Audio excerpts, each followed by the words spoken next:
እስራኤላውያን ከቀሩት ከነዓናውያን ጋር ያደረጉት ውጊያ መጽሐፈ መሳፍንት ምዕራፍ 1። ኢያሱ ከሞተ በኋላ እስራኤላውያን ከነዓናውያን ለመውጋት ማን ቀድሞ ይውጣልን ብለው እግዚአብሔርን ጠየቁ። እግዚአብሔርም ይሁዳ ቀድሞ ይውጣ፣ እነሆ ምድሪቱን በእጁ አሳልፌ ሰጥቼዋለሁ በማለት መለሰ። የይሁዳም ሰዎች ወንድሞቻቸውን የስምዖንን ልጆች ከነዓናውያን ለመውጋት ድርሻችን ወደ ሆነው ምድር አብረን እንውጣ፣ እኛም እንደዚሁ ድርሻችሁ ወደ ሆነው ምድር አብረናችሁ እንወጣለን አሏቸው። ስለዚህም የስምዖን ሰዎች አብረዋቸው ሄዱ።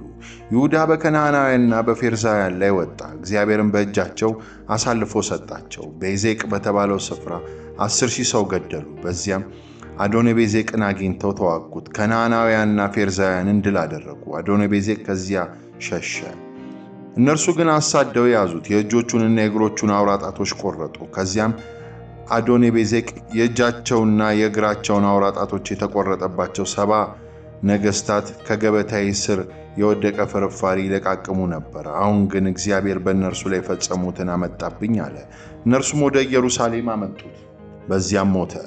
የይሁዳ ሰዎች ኢየሩሳሌምን ወግተው ያዟት፣ ከተማይቱንም በሰይፍ ስለት መትተው በእሳት አቃጠሏት። ከዚያም በኋላ የይሁዳ ሰዎች በኮረብታማው አገር በኔጌብና በምዕራብ ኮረብታ ግርጌ የሚኖሩትን ከነዓናውያን ለመውጋት ወረዱ። ቀደም ሲል ቄርያት አርባቅ ተብላ በምትጠራው በኬብሮን በሚኖሩት ከነዓናውያን ላይ ዘመቱ። ሴሲንን፣ አኪመንን፣ ተላሚንን ድል አደረጉ። ከዚያ ቀደም ሲል ቅሪያት ሴፈር ተብላ በምትጠራው በዳቤር በሚኖሩት ሰዎች ላይ ዘመቱ። ካሌብም ቅሪያት ሴፍርን ወግቶ ለሚይዛት ሰው ልጄን አክሳንን እድርለታለሁ አለ። በዚህ ጊዜ የካሌብ ወንድም የቄኔዝ ልጅ ጎቶንያል ከተማይቱን ያዘ። ካሌብን ልጁን አክሳንን ዳረለት። እርሷም ወደ ጎቶንያል በመጣች ጊዜ አባቷ የእርሻ መሬት እንዲሰጠው ይለምነው ዘንድ አጥብቃ ነገረችው። ካሌብም እርሷ ከአህያዋ ላይ እንደወረደች ምን እንዳደርግልሽ ትፈልጊያለሽ ሲል ጠየቃት። እርሷም እባክህ አንድ ነገር አድርግልኝ፣ በኔጌብ መሬት እንደሰጠኸኝ ሁሉ አሁንም የውሃ ምንጭ ስጠኝ አለችው። ካሌብም የላይኛውንና የታችኛውን ምንጮች ሰጣት። የቄናዊ የሙሴ አማት ዝርያዎች ከአራዳ አጠገብ በኔጌብ ውስጥ በይሁዳ ምድረ በዳ ካሉት ሕዝቦች ጋር አብረው ለመኖር ከይሁዳ ሰዎች ጋር በመሆን ከባለ ዘንባባው ከተማ ከኢያሪኮ ወጡ። የይሁዳ ሰዎች ከወንድሞቻቸው ከስምዖን ልጆች ጋር ሆነው በጻፉት በሚኖሩት ከነዓናውያን ላይ ዘመቱ፣ ከተማይቱንም ፈጽመው ደመሰሷት። ስለዚህ ከተማይቱ ኤርማ ተብላ ተጠራች። ደግሞም የይሁዳ ሰዎች ጋዛ፣ አስቀሎና አቃሮን የተባሉት ከተሞች ከነግዛቶቻቸው ያዙ። እግዚአብሔር ከይሁዳ ሰዎች ጋር ነበር። ስለ ኮረብታማው አገር ያዙ። ነገር ግን በረባዳው ምድር የሚኖሩትን ሰዎች ከብረት የተሰሩ ሰረገሎች ስለነበሯቸው ከዚያ አሳደው ሊያስወጣቸው አልቻሉም። ሙሴ ባዘዘው መሰረት ኬብሮን ለካሌብ ተሰጠች። እርሱም 3 የዔናቅ ልጆች ከውስጡ አሳደደ። የብንያም ልጆች በኢየሩሳሌም የሚኖሩትን ኢያቡሳውያንን ከዚያ ሊያስወጧቸው አልቻሉም። ስለዚህ ኢያቡሳውያን እስከ ዛሬ ድረስ ከብንያማውያን ጋር በዚያ አብረው ይኖራሉ። የዮሴፍ ወገን ደግሞ ቤቴልን ወጉ፣ እግዚአብሔርም ከእነርሱ ጋር ነበር። እነርሱም ቀደም ሲል ሎዛ ትባል ወደ ነበረች ወደ ቤቴል ሰላዮች በላኩ ጊዜ ሰላዮቹም አንድ ሰው ከከተማይቱ ሲወጣ አይተው የከተማይቱን መግቢያ አሳየን፣ እኛም ምሕረት እናደርግልሃለን አሉት። እርሱም አሳያቸው። እነርሱም ከሰውየውና ከቤተሰቡ በስተቀር የከተማይቱን ሕዝብ በሰይፍ ስለት ፈጁ። ሰውየውን ወደ ኬጢያውያን ምድር ሄዶ ከተማ ሠራ፣ ስሟንም ሎዛ ብሎ ጠራ። እስከ ዛሬም የምትጠራው በዚህ ስም ነው። የምናሴ ነገር ግን በቤትሳን፣ በታዕናክ፣ በዶር፣ በይብልዓም፣ በሜጌዶንና በየአካባቢያቸው ያሉት መንደሮች ነዋሪዎች ሕዝብ ስላላስወጡ ከነዓናውያን ኑሯቸውን በዚያው ለማድረግ ወሰኑ። እስራኤላውያን በበረቱ ጊዜ ግን ከነዓናውያን የጉልበት ሥራ እንዲሰሩ አስገድዷቸው እንጂ ፈጽሞ አላስወጧቸውም። እንደዚሁም የኤፍሬም ወገኖች በጌዜር የሚኖሩትን ከነዓናውያን ማስወጣት አልቻሉም። ስለዚህ ከነዓናውያን በመካከላቸው እዚያው መኖርን ቀጠሉ። ዛብሎን እንደዚሁ በቄድሮን በናዕሎን የነበሩትን በመካከላቸው የቀሩትን ከነዓናውያን አላስወጣም፣ ነገር ግን የጉልበት ሥራ እንዲሰሩ አስገደዳቸው። አሴርም በአኮ፣ በሲዶን፣ በአላብ፣ በአክዜብ፣ በኢልባ፣ በአፌቅና በረአብ የሚኖሩትን ሕዝብ በምድሪቱ ካሉት ከነዓናውያን ጋር አብረው ኖሩ። ንፍታሌምን በቤት ሳሚሳና በቤት አናት የሚኖሩትን አላስወጣም። ስለዚህ የንፍታሌም ነገድ በምድሪቱ ከሚኖሩት ከነዓናውያን ጋር አብረው ኖሩ። ይሁን እንጂ በቤት ሳሚሳን በቤት አናት የሚኖሩት ለእነርሱ የጉልበት ሥራ ተገደው ይሰሩ ነበር። የዳን ነገድ በኮረብታማው ምድር ብቻ እንዲወሰን እንጂ ወደ ሜዳማው አገር እንዲወርድ አሞራውያን አልፈቀዱለትም። አሞራውያንም በኤሬስ ተራራ በኤሎንና በሸዓልቢያ ኑሯቸውን ቀጠሉ። ይሁን እንጂ የዮሴፍ ወገን በበረታ ጊዜ ተገደው የጉልበት ሥራ ከመስራት አላመለጡም። የአሞራውያን ድንበር አቅራቢያ መተላለፊያ እስከ ሲልአና ከዚያም የሚያልፍ ነበረ።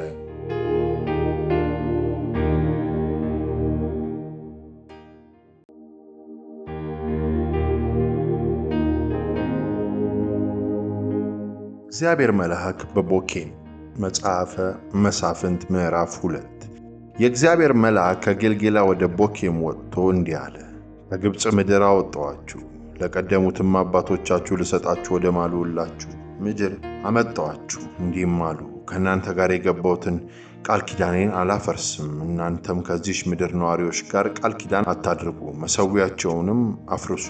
እናንተ ግን አልታዘዛችሁኝም። ይህን ያደረጋችሁት ለምንድን ነው? ስለዚህ አሁንም ከፊታቸው አሳድጄ እንደማላስወጣችሁ እነግራችኋለሁ። ነገር ግን እነርሱ የጎን ውጋት አማልክቶቻቸውን ወጥመድ ይሆኑባችኋል። የእግዚአብሔር መልአክ ይህን ቃል ለእስራኤላውያን ሁሉ በተናገረ ጊዜ ሕዝቡ ድምፃቸውን ከፍ አድርገው አለቀሱ። ያንን ስፍራ ቦኬም ብለው ጠሩት። በዚያም ለእግዚአብሔር መሥዋዕት አቀረቡ። ያለመታዘዝ ውጤት ኢያሱ ሕዝቡን ካሰናበተ በኋላ እያንዳንዱ የእስራኤል ነገድ ምድሪቱን ለመውረስ ወደ ኢየርስቱ ሄደ። ኢያሱ በሕይወት በነበረበት ዘመን ሁሉ እንዲሁም ከእርሱ በኋላ እግዚአብሔር ለእስራኤል ያደረገውን ታላላቅ ነገሮች ሁሉ ያዩ አለቆች በነበሩበት ዘመን ሁሉ ሕዝቡ እግዚአብሔርን አመለከ። የእግዚአብሔር አገልጋይ ነዌ ልጅ ኢያሱ በ110 ዓመቱ ሞተ። እነርሱም በኮረብታማው በኤፍሬም ሀገር በምትገኘው ከገዓስ ተራራ በስተሰሜን ባለችው በራሱ ርስት ላይ በተምናይሬስ ቀበሩት። ያ ሁሉ ትውልድ ወደ አባቶቹ ከተከማቸ በኋላ እግዚአብሔርንም ሆነ እርሱ ለእስራኤል ሕዝብ ያደረገውን ነገር የማያውቅ ሌላ ትውልድ ተነሳ። ከዚያም እስራኤላውያን በእግዚአብሔር ፊት ክፉ ነገር አደረጉ፣ የበዓል አማልክትንም አመለኩ። ከግብፅ ምድር ያወጣቸውን የአባቶቻቸውን አምላክ እግዚአብሔርን ተዉ። በዙሪያቸው ያሉት ሕዝቦች የሚያመልኳቸውን አማልክት ተከተሉ፣ ሰገዱላቸውም፣ እግዚአብሔርንም አስቆጡት። እርሱን ትተው ባኦልንና አስታሮትን አምልከዋልና እግዚአብሔር በእስራኤል ላይ በመቆጣቱ ለሚዘርፏቸው አሳልፎ ሰጣቸው፣ በዙሪያቸው ላሉ ጠላቶቻቸው ሸጣቸው። እስራኤላውያን ለውጊያ በሚወጡበት ጊዜ ሁሉ እግዚአብሔር አስቀድሞ በእነርሱ ላይ እንደተናገረውና እንደማለው ይሸነፉ ዘንድ የእግዚአብሔር እጅ ትከፋባቸው ነበር። ከዚህም የተነሳ እጅግ ተጨነቁ። እግዚአብሔርም ከነዚህ ወራሪዎች የሚያድኗቸውን መሳፍንት አስነሳ። እስራኤላውያን ግን ሌሎችን አማልክት ተከትለው አመነዘሩ፣ ሰገዱላቸውም እንጂ መሳፍንታቸውን አልሰሙም። አባቶቻቸው እግዚአብሔርን በመታዘዝ በሄዱበት መንገድ ሳይሆን አባቶቻቸው የእግዚአብሔርን ሕግ በመከተል ከሄዱበት መንገድ ፈጥነው ፈቀቅ አሉ። እግዚአብሔር መሳፍንትን ባስነሳላቸው ቁጥር ከመስፍኑ ጋር ስለሚሆን እርሱ በሕይወት እስካለ ድረስ እግዚአብሔር ከጠላቶቻቸው ያድናቸው ነበር። ከጠላቶቻቸው ስቃይና መከራ ሲደርስባቸው በሚጮሁበት ጊዜ እግዚአብሔር ይራራላቸው ነበር። መስፍኑ ከሞተ በኋላ ግን ሕዝቡ ሌሎችን አማልክት በመከተል እነርሱን በማገልገልና በማምለክ ከአባቶቻቸው ይልቅ ወደ ክፉ መንገድ ተመለሱ። ክፉ ሥራቸውንም የእልህኝነት መንገዳቸውንም አይተው ነበር። ስለዚህ እግዚአብሔር በእስራኤል ላይ እጅግ ተቆጣ፣ እንዲህም አለ፣ ይህ ሕዝብ ለቀደሙ አባቶች የሰጠሁትን ቃል ኪዳን ስለተላለፈ እኔንም ስላልሰማ ኢያሱ በሞተ ጊዜ ከተዋቸው በምድሪቱ ከነበሩት ሕዝቦች አንዳቸውንም እንኳ በፊታቸው አሳድጄ አላስወጣም። ይህን የማደርገው አባቶቻቸው እንዳደረጉት ሁሉ እስራኤላውያን የእግዚአብሔርን መንገድ የሚጠብቁ መሆን አለመቻላቸው ለማወቅ እፈትናቸው ዘንድ እነርሱ መሳሪያ ለማድረግ ነው። ስለዚህ እግዚአብሔር እነዚህን ሕዝቦች በዚያው እንዲኖሩ አደረገ። በኢያሱ እጅ አሳልፎ በመስጠት ወዲያውኑ አሳዶ አላስወጣቸው።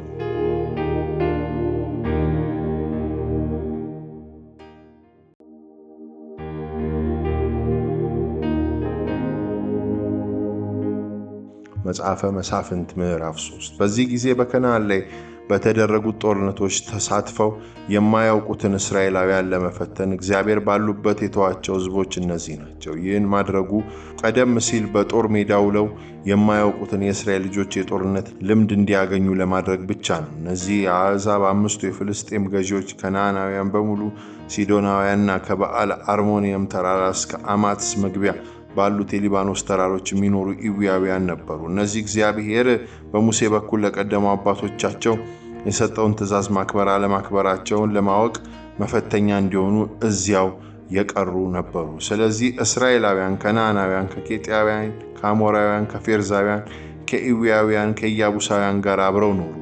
እስራኤላውያን የእነዚህን ሴቶች ልጆች አገቡ። የራሳቸውን ሴቶች ልጆች ለእነርሱ ወንዶች ልጆች ዳሩ። አማልክቶቻቸውን አመለኩ። ጎቶንያል እስራኤላውያን በእግዚአብሔር ፊት ክፉ ድርጊት ፈጸሙ። እግዚአብሔር አምላካቸውን ረሱ። በዓልን አስታሮትን አመለኩ። እግዚአብሔር በእስራኤል ላይ እጅግ ተቆጣ።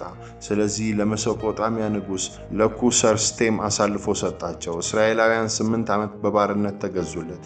እስራኤላውያን ወደ እግዚአብሔር በጮኹ ጊዜ ግን የካሌብን ታናሽ ወንድም የቄኔዝን ልጅ ጎቶንያልን ታዳጊ አድርጎ አስነሳላቸው። የእግዚአብሔር መንፈስ በእርሱ ላይ ወረደ። የእስራኤል መስፍን ሆኖ ወደ ጦርነት ወጣ። እግዚአብሔር የሜሶጶጣሚያ ንጉሥ ኮሰርቴሴምን አሳልፎ ስለሰጠው ድል አደረገ። የቄኔዝ ልጅ ጎቶንያል እስከ ሞተበት ጊዜ ድረስ ምድሪቱ 40 ዓመት ሰላም አገኘች። ናዖድ እስራኤላውያን እንደገና በእግዚአብሔር ፊት ክፉ ድርጊት ፈጸሙ። ይህን በማድረጋቸው እግዚአብሔር የሞዓብ ንጉሥ ኤግሎን በእስራኤል ላይ እንዲበረታባቸው አደረገ። እርሱም አሞናውያንን፣ አማሌቃውያን ካስተባበረ በኋላ እስራኤልን ወቅቶ የዘንባባን ዛፎች ከተማ ያዙ። እስራኤላውያንም ለሞዓብ ንጉሥ ለኤግሎም 18 ዓመት ተገዙለት። እስራኤላውያን እንደገና ወደ እግዚአብሔር ጮኹ። እግዚአብሔርም ብንያማዊውን የጌራን ልጅ ግራኙን ናዖድን ነፃ እንዲያወጣቸው አስነሳላቸው። እስራኤላውያንም ናዖድን ግብር አስይዘው ወደ ሞዓብ ንጉሥ ወደ ኤግሎን ላኩት። እርሱም በሁለት በኩል ስለታም የሆነና 1 ክንድ ተኩል ርዝመት ያለው ሰይፍ አዘጋጅቶ በልብሱ ውስጥ በቀኝ ጭኑ ላይ አሰረው። ግብሩንም ወፍራም ለነበረው ለሞዓብ ንጉሥ ለኤግሎን አቀረበ። ናዖድም ግብሩን ካቀረበ በኋላ ግብር ተሸክመው የመጡት ሰዎች ተመልሰው እንዲሄዱ አደረገ። እርሱ ራሱ ግን ጌልጌላ አጠገብ ድንጋዮች ተጠርበው ከሚወጡበት አካባቢ ሲደርስ ወደ ኋላ በመመለስ ወደ ንጉሡ ሄደ። ንጉሥ ሆይ በሚስጥር የምነግርህ ነገር አለኝ አለው። ንጉሡም ጸጥታ ሲል አጠገቡ የነበሩትን አገልጋዮች በሙሉ ትተውት ወጡ። ንጉሡ ሰገነት ላይ ባለው ነፋሻ እልፍኝ ውስጥ ብቻውን ተቀምጦ ሳለ ናዖድ ቀረብ ብሎ ከእግዚአብሔር ዘንድ ለአንተ ያመጣሁት መልእክት አለኝ አለው። ንጉሡም ከዙፋኑ ተነሳ። ናዖድ ግራ እጁን ሰደድ በማድረግ ሰይፉን ከደበቀበት ከቀኝ ጭኑ መዞ በንጉሡ ሆድ ሻጠው። እጀታውም ሳይቀር ሰይፉ እንዳለ ሆድ ውስጥ ገባ። ስለቱን በጀርባው ወጣ፣ ሞራም ስለቱን ሸፈነው። ናዖድ ሰይፉን ስላልነቀለው አንጀቱ ተዘረገፈ። ከዚያም በኋላ ናዖድ በእልፍኙ መግቢያ ወጣ። የእልፍኙንም በር በንጉሡ ላይ ዘግቶ ቆለፈው።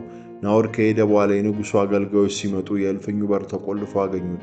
እነርሱም በውስጠኛው ክፍል እየተጸዳዳ ይሆናል አሉ። እስኪደክማቸው ድረስ ጠበቁ። ነገር ግን ንጉሡ የእልፍኙን በሮች ባለመክፈቱ ቁልፍ ወስደው ከፈቱ። በዚያም ጌታቸው ሞቶ በወለሉ ላይ ተዘርግቶ አገኙት። የንጉሡ አገልጋዮች በእልፍኙ በር ላይ ቆሞ ሲጠባበቁ ናዖድ ርቆ ሄዶ ድንጋዮች ተጠርበው በሚወጡበት በኩል ወደ ሴርታይም አመለጠ። እዚያም እንደደረሰ በኮረብታማው በኤፍሬም ምድር ቀንደ መለከቱን ነፋ። እስራኤላውያንም በእርሱ መሪነት ከኮረብታው ላይ አብረውት ወረዱ። እርሱም ጠላታቸውን ሞዓብን እግዚአብሔር በእጃቸው አሳልፎ ስለሰጣችሁ ተከተሉኝ በማለት አዘዛቸው። እነርሱም ተከትለውት ወረዱ። ከዚያም ከዮርዳኖስ ወደ ሞዓብ የሚሻገሩትን መልካዎች በመያዝ አንድም ሰው እንዳያልፍ ከለከሉ። በዚያን ጊዜ ብርቱና ኃይለኛ የሆኑ 10,000 ሞዓባውያን ገደሉ። አንድም ሰው አላመለጠም። በዚያን ቀን ሞዓብ በእስራኤል ድል ሆነች። ምድሪቱም ለ80 ዓመት ሰላም አገኘች። ሰሜጋር ከናዖድ በኋላ 600 ፍልስጤማውያን በበሬ መንጃ የገደለው የአናት ልጅ ሰሜጋር ተነሳ። እርሱም እንደዚሁ ደግሞ እስራኤልን አዳነ።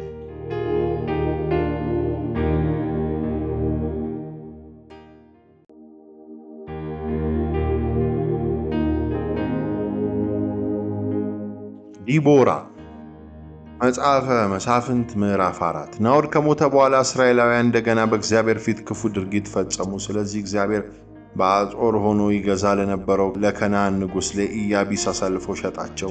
የኢያቢስ ሰራዊት አዛዥ በአሮሺታ ጎይም የሚኖረው ሲሳራ ነበረ።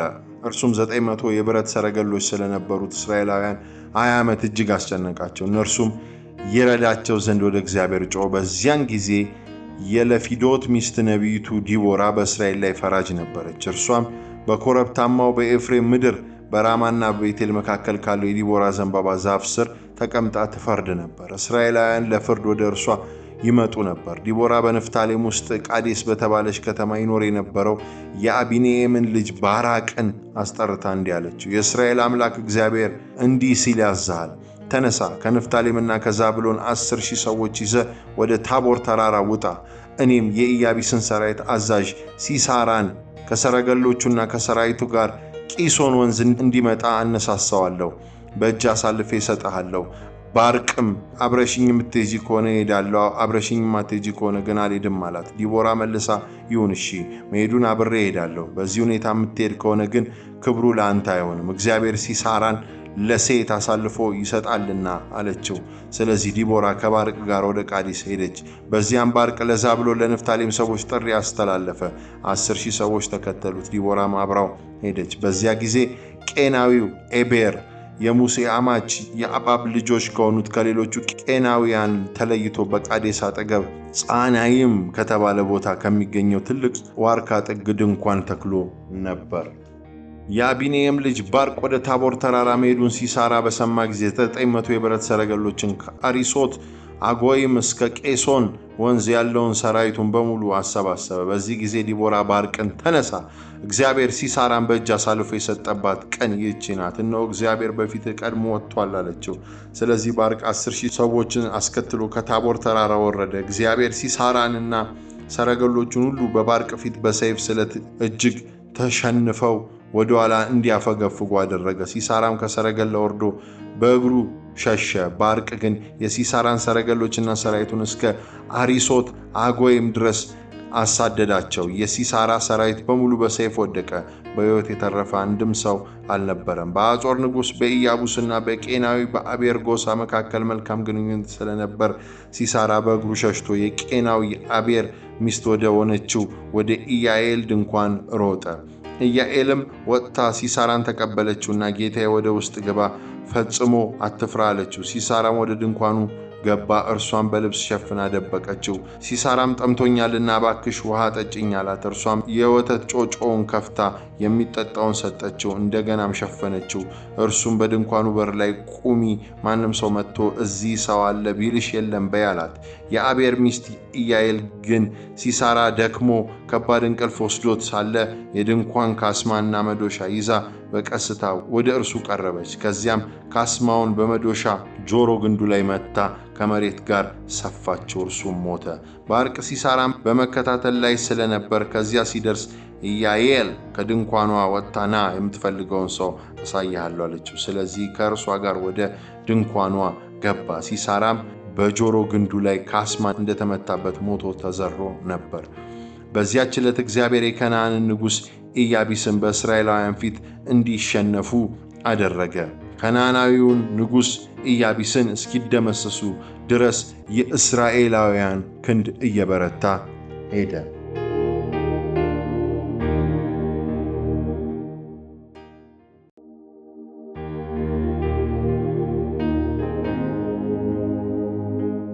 የዲቦራ መዝሙር መጽሐፈ መሳፍንት ምዕራፍ 5። በዛ ዕለት ዲቦራና የአቢኒኤም ልጅ ባርቅ ይህን ቅኔ ተቀኙ። በእስራኤል ያሉ መሳፍንት ሲመሩ፣ ሕዝቡም በፈቃዱ ራሱን ሲያስገዛ እግዚአብሔርን አመሰገኑ። እናንተ አመስግኑ፣ እናንተ ነገሥታት ይህን ስሙ፣ ገዢዎች አድምጡ። ለእግዚአብሔር እዘምራለሁ፣ ደግሜ ለእስራኤል አምላክ ለእግዚአብሔር እቀኛለሁ። እግዚአብሔር ሆይ ከሴር በወጣህ ጊዜ፣ ከኤዶም ምድርም በተነሳህ ጊዜ ምድር ተንቀጠቀጠች፣ ሰማያትም ዝናብ አዘነቡ፣ ደመናዎች ውሃ አፈሰሱ። ተራሮች በሲና አምላክ በእግዚአብሔር ፊት፣ በእስራኤልም አምላክ በእግዚአብሔር ፊት ተናወጡ። በአናት ልጅ በሴሜጌር ዘመን በኢያኤል ጊዜ መንገዶች ባድማ ሆኑ፣ ተጓዦችም በጠመዝማዛ መንገድ ሄዱ። ለእስራኤል እናት ሆኜ እኔ ዲቦራ እስክነሳ ድረስ በእስራኤል ያለው የከተማ ኑሮ አበቃለት። አዳዲስ አማልክትን በተከተሉ ጊዜ ጦርነት እስከ ከተማው በር መጣ። ጋሻም የሆነ ጦር በ40,000 እስራኤላውያን መካከል አልተገኘም። ልቤ ከእስራኤል መሳፍንት ፈቃደኞችም ከሆኑ ሰዎች ጋር ነው። እግዚአብሔር ይመስገን። እናንተ በነጫጭ አህዮች የምትጋልቡ፣ በባለ ግላስ ኮርቻ ላይ የምትቀመጡ፣ በመንገድ ላይ የምትጓዙ፣ በውሃ ምንጮች ዙሪያ ያለውን የዝማሬ ድምፅ ስሙ። ይህም የእግዚአብሔር የጽድቅ ሥራ ጦረኞቹም በእስራኤል ያደረጉትን ያስታውቃል። ከዚያም የእግዚአብሔር ሕዝቦች ወደ ከተማይቱ በሮች ወረዱ። ዲቦራዊ ንቂ ንቂ ንቂ ንቂ፣ ቅኔም ተቀኚ። የአቢኔኤል ልጅ ባርቅ ሆይ ተነሳ፣ ምርኮኞችንም ማርከው ውሰድ አሉ። የቀሩትም ሰዎች ወደ መኳንንቱ ወረዱ። እግዚአብሔርም ሕዝብ እንደ ኃይለኛ ጦረኛ ወደ እኔ መጣ። መሠረታቸው ከአማሌቅ የሆነ አንዳንዶች ከኤፍሬም መጡ። ብንያም አንተን ከተከተሉ ሰዎች ጋር ነበር። የጦር አዛዥም ከማኬር፣ የሥልጣን በትር የያዙም ከዛብሎን ወረዱ። የይሳኮር መሳፍንት ከዲቦራ ጋር ነበሩ። ይሳኮርም ራሱ ወደ ሸለቆ ከኋላው በመከተል ከባርቅ ጋር ነበር። በሮቤል አውራጃዎች ብዙ የልብ ምርምር ነበር። በበጎች ጉሮኖ መካከል ለምን ተቀመጥህ? መንጎችን የሚጠራውን ፉጨት ለመስማት ነውን? በሮቤል አውራጃዎች ብዙ የልብ ምርምር ነበር። ገለዓድ ከዮርዳኖስ ማዶ ተቀመጠ። ዳን ለምን በመርከብ ውስጥ ዘገየ? አሴር በጠረፍ ቀረ፣ በባህሩ ዳርቻም ተቀመጠ።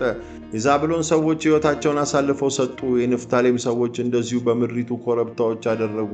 ነገሥታት መጡ ተዋጉም። የከነዓን ነገሥታት በመጊዶዎች አጠገብ በታዕናክ ተዋጉ። ብርም ሆነ ሌላ ምርኮ ተሸክመው አልሄዱም። ከሰማያት ከዋክብት ተዋጉ። በአካሄዳቸው ሲሳራን ገጠሙ። ጥንታዊ ወንዝ የቂሶን ወንዝ ጠርጎ ወሰዳቸው። ነፍሴ ወይ በኃይል ገስግሺ። የፈረሶች ኮቴ ድምፅ በኃይል ተሰማ። ጋለቡ፣ በኃይልም ፈጥነው ጋለቡ። የእግዚአብሔር መልአክ ሚሮዝን እርገሙ፣ ሕዝቧንም አብራችሁ እርገሙ። ከኃያላን ሰልፍ እግዚአብሔርን ለመርዳት በእግዚአብሔር ጎን ለመቆም አልመጡምና አለ።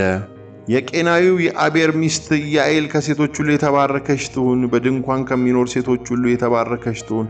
ውሃ ለመነ፣ ወተት ሰጠችው። ለመኳንንት በሚገባ ዕቃ እርጎ አቀረበችለት። እጇ ካስማ ያዘ፣ ቀኝ እጇም የሠራተኛ መዶሻ ጨበጠ። ሲሳራም መታችው፣ ራሱንም ተረከከችው፣ ክፉኛ ወጋችው፣ ጆሮ ግንዱን በሳችው። በእግሯ ስር ተደፋ ወደቀ፣ በዚያም ተዘረረ። በእግሯ ስር ተደፋ ወደቀ፣ በተደፋበት በዚያ ወደቀ፣ ሞተም። የሲሳራ እናት በመስኮት ተመለከተች፣ በዓይነ ርግቧ ቀዳዳ ጮኻ ተጣራች። ለምን ሰረገላው ሳይመጣ ዘገየ? የሰረገሎቹስ ድምፅ ለምን ጠፋ አለች። ብልሃተኞች ወይዛዝርቷን መለሱላት። እርሷ ግን ለራሷ እንዲህ አለች፣ ምርኮ አግኝተው እየተከፋፈሉ እያንዳንዱ ሰው አንዲት ወይም ሁለት ልጃገረድ እየወሰደ አይደለምን? ይህ ሁሉ ምርኮ በቀለም ያጌጡ ልብሶች ለሲሳራ ደርሰውት በጌጣጌጥ የተጠለፉ ልብሶች ለአንገቴ ይዞልኝ እየመጣ አይደለምን? እግዚአብሔር ሆይ ጠላቶች ሁሉ ይጥፉ፣ አንተን የሚወዱ ግን የንጋት ፀሐይ በኃይል እንደሚወጣ እንዲያ ይሁን። ከዚያም በኋላ ምድሪቱ ለ40 ዓመት ሰላም አገኘች።